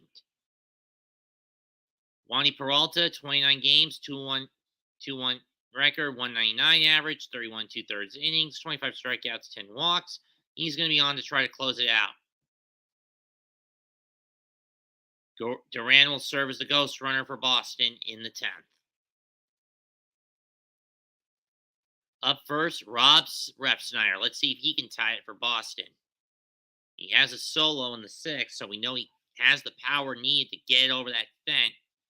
Get over the fence or hit it off the pesky pole. Get over the monster, get into the seats in the center, get into the bullpen, or even get around or over on the fair side of the pesky pole. Here's the pitch. Low and away, ball 1.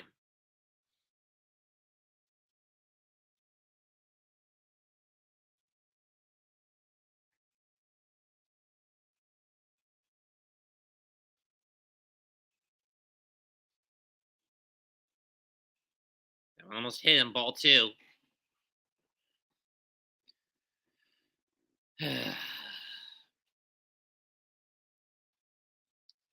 Now 3 3/4 hours or close to it in this game, into this stream. I've been doing this thing since 7:05. Here's the pitch. That's fouled off, 2-1.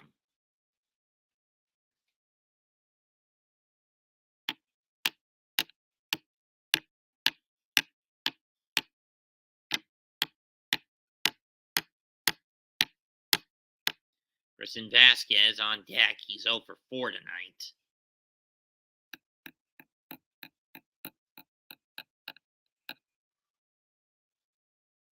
Swing and a miss, strike 2.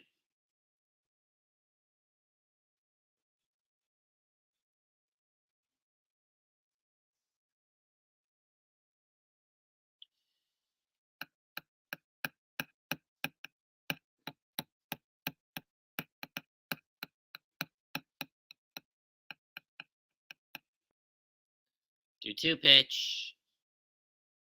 Right side base, left side base hit. That's 2. Duran will stop at third, and it's a single for Refsnyder. So now the winning run comes to the plate in the form of Christian Vasquez. Tying run over at first. Yankees will probably want to concede the run and move in the double play depth and be at least willing to cough up a run to eliminate the potential threat of a runner, the next runner. I think that's the tactic for the Yankees right now. get in the double play shift, cough up let one run, let Durant score, and get rid of and get that potential and snuff out the potential winning tying run on the base paths, and snuff out the tying run on the base paths. That's what I do at this point if I'm Aaron Boone. Pitch from Peralta to Vasquez. He's going to throw it back to first to see if he can cut and prevent Refsnyder from stealing. I've never seen Bobby Refsnyder steal a base in the 2 games of Boston games I have called.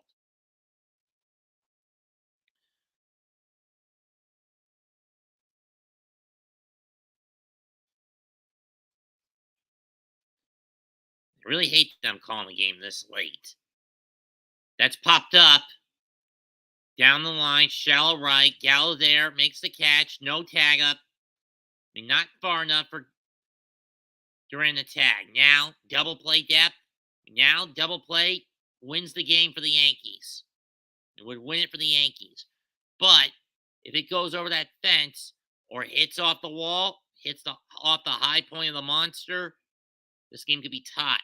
And the Sox win it worst, tie it best. Sack fly does jack and shit for the Sox at this point.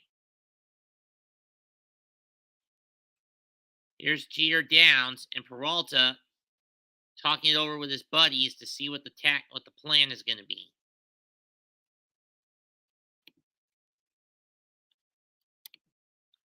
Last time Peralta got a save, June 22nd against the Tigers. Downs in his career is 0 for 4 as a hitter.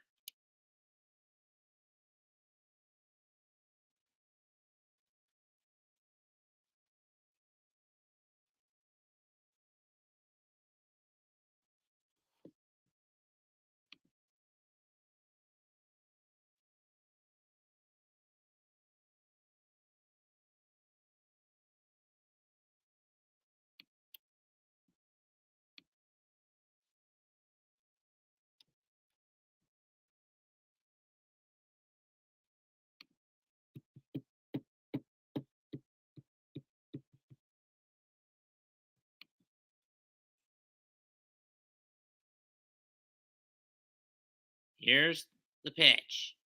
Down the right field. Base hit! First major league hit and RBI for Jeter Downs. It's a 1-run ball game. And you might as well give the kid that ball.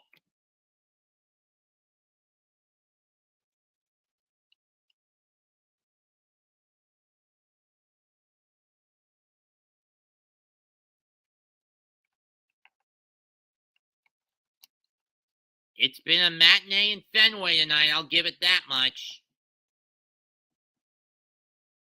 Right off the end of the bat, just out of the reach of Gleyber Torres.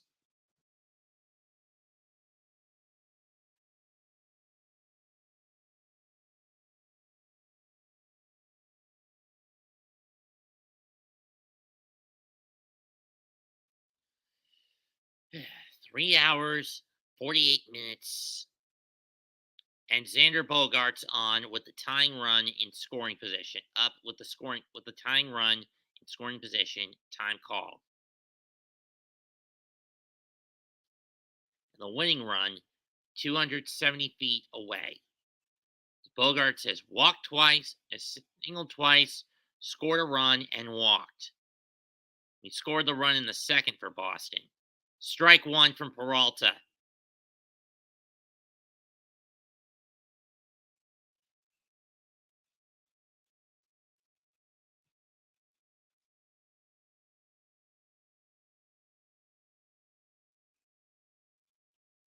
It was back in the third, and that got overturned.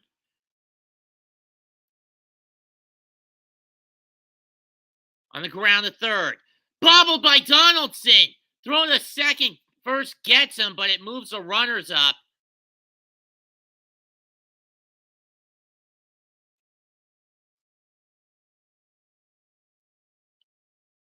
Two away. Tying run 90 feet away. Winning run. Scoring position. Donaldson had it, but he slipped but it fell out of his hand. He had to pick it back up, and Bogarts just missed and was able to get Bogarts by a step, by a lunge. Had Bogarts slid, I think he would have done a headfirst dive into the bag. I think he would have been safe.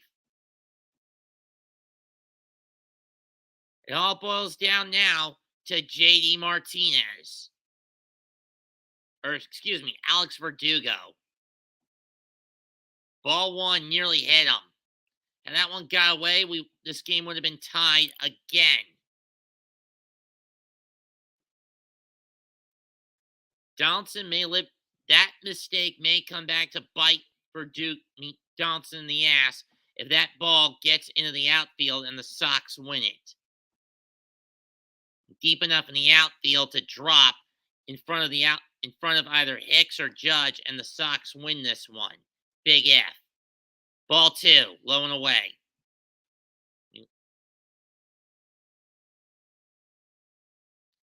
Verdugo, 2 singles and an RBI.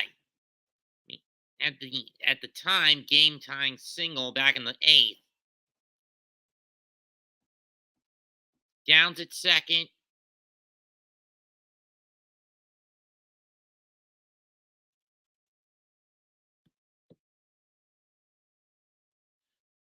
In the right field! Sox win! Throw to the plate! Not in time, and Boston wins it 6-5!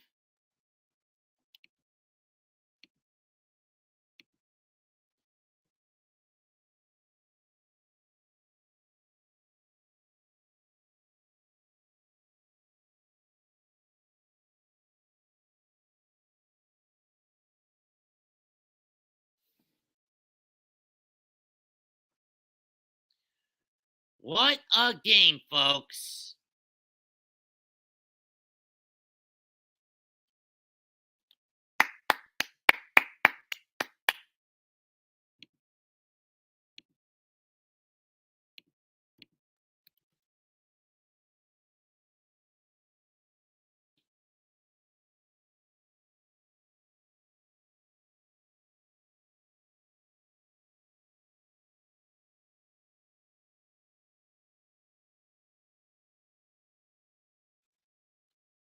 Verdugo ties it in the 8th, and he gets a 2-run single in the 10th to close it out, and the Sox win it.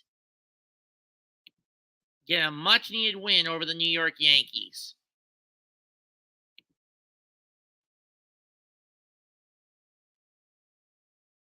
That's the 4th walk-off hit of Verdugo's career.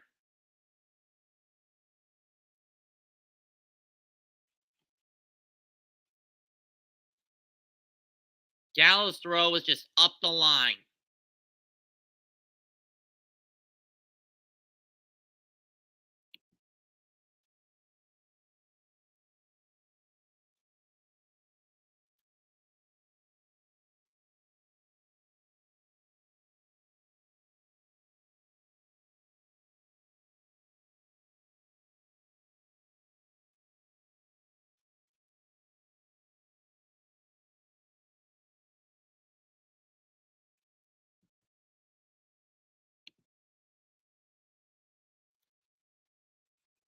If that double play ball had been fielded cleanly by Donaldson, the Yankees would have won. Instead, it's a Red Sox victory 6-5. Winning pitcher Jake Diekman, losing pitcher Wandy Peralta, who also blows the save. In front of 36,945 at Fenway Park on a 68-degree night.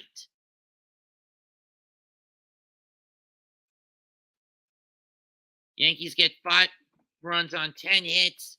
White Sox get 6 runs on 10 hits. Yankees got 3 walks, struck out 12 times, left 13 on base. Red Sox walked twice, struck out 7 times, also left 13 men on base. Final stat line for the starters. Jordan Montgomery, 5 2/3 innings, 2 earned runs, 5 hits, 1 walk, 4 strikeouts. Cutter Crawford, 5 innings, 1 earned run, 4 hits, 2 walks, 6 strikeouts. Both men gave up a homer. Michael King gave up gave up a run on a hit, 2 strikeouts. Razor gave up 2 runs on 3 hits and a strikeout.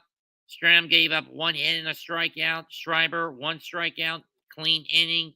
Clay Holmes, 1 hit, 1 walk, a strikeout, and 1 in the third. Houck got 2 strikeouts and a walk in 2 innings.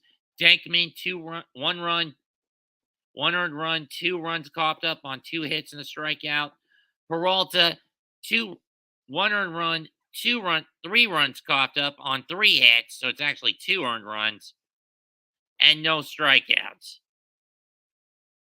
Yankees fall to 63-1-24. Sox climb to 46-39 through 85 games. I would like to thank everyone that showed up for this call tonight. A call that took me just 13 minutes short of my personal longest. With that said, leave a comment, smash the like, sub to the channel. I'm 9 short of the 300 mark. 9 subs short of 300 on my journey to 1,000. Mets 2128 signing out. Goodbye. Good night. Bang. And thank God this game's over. And cut.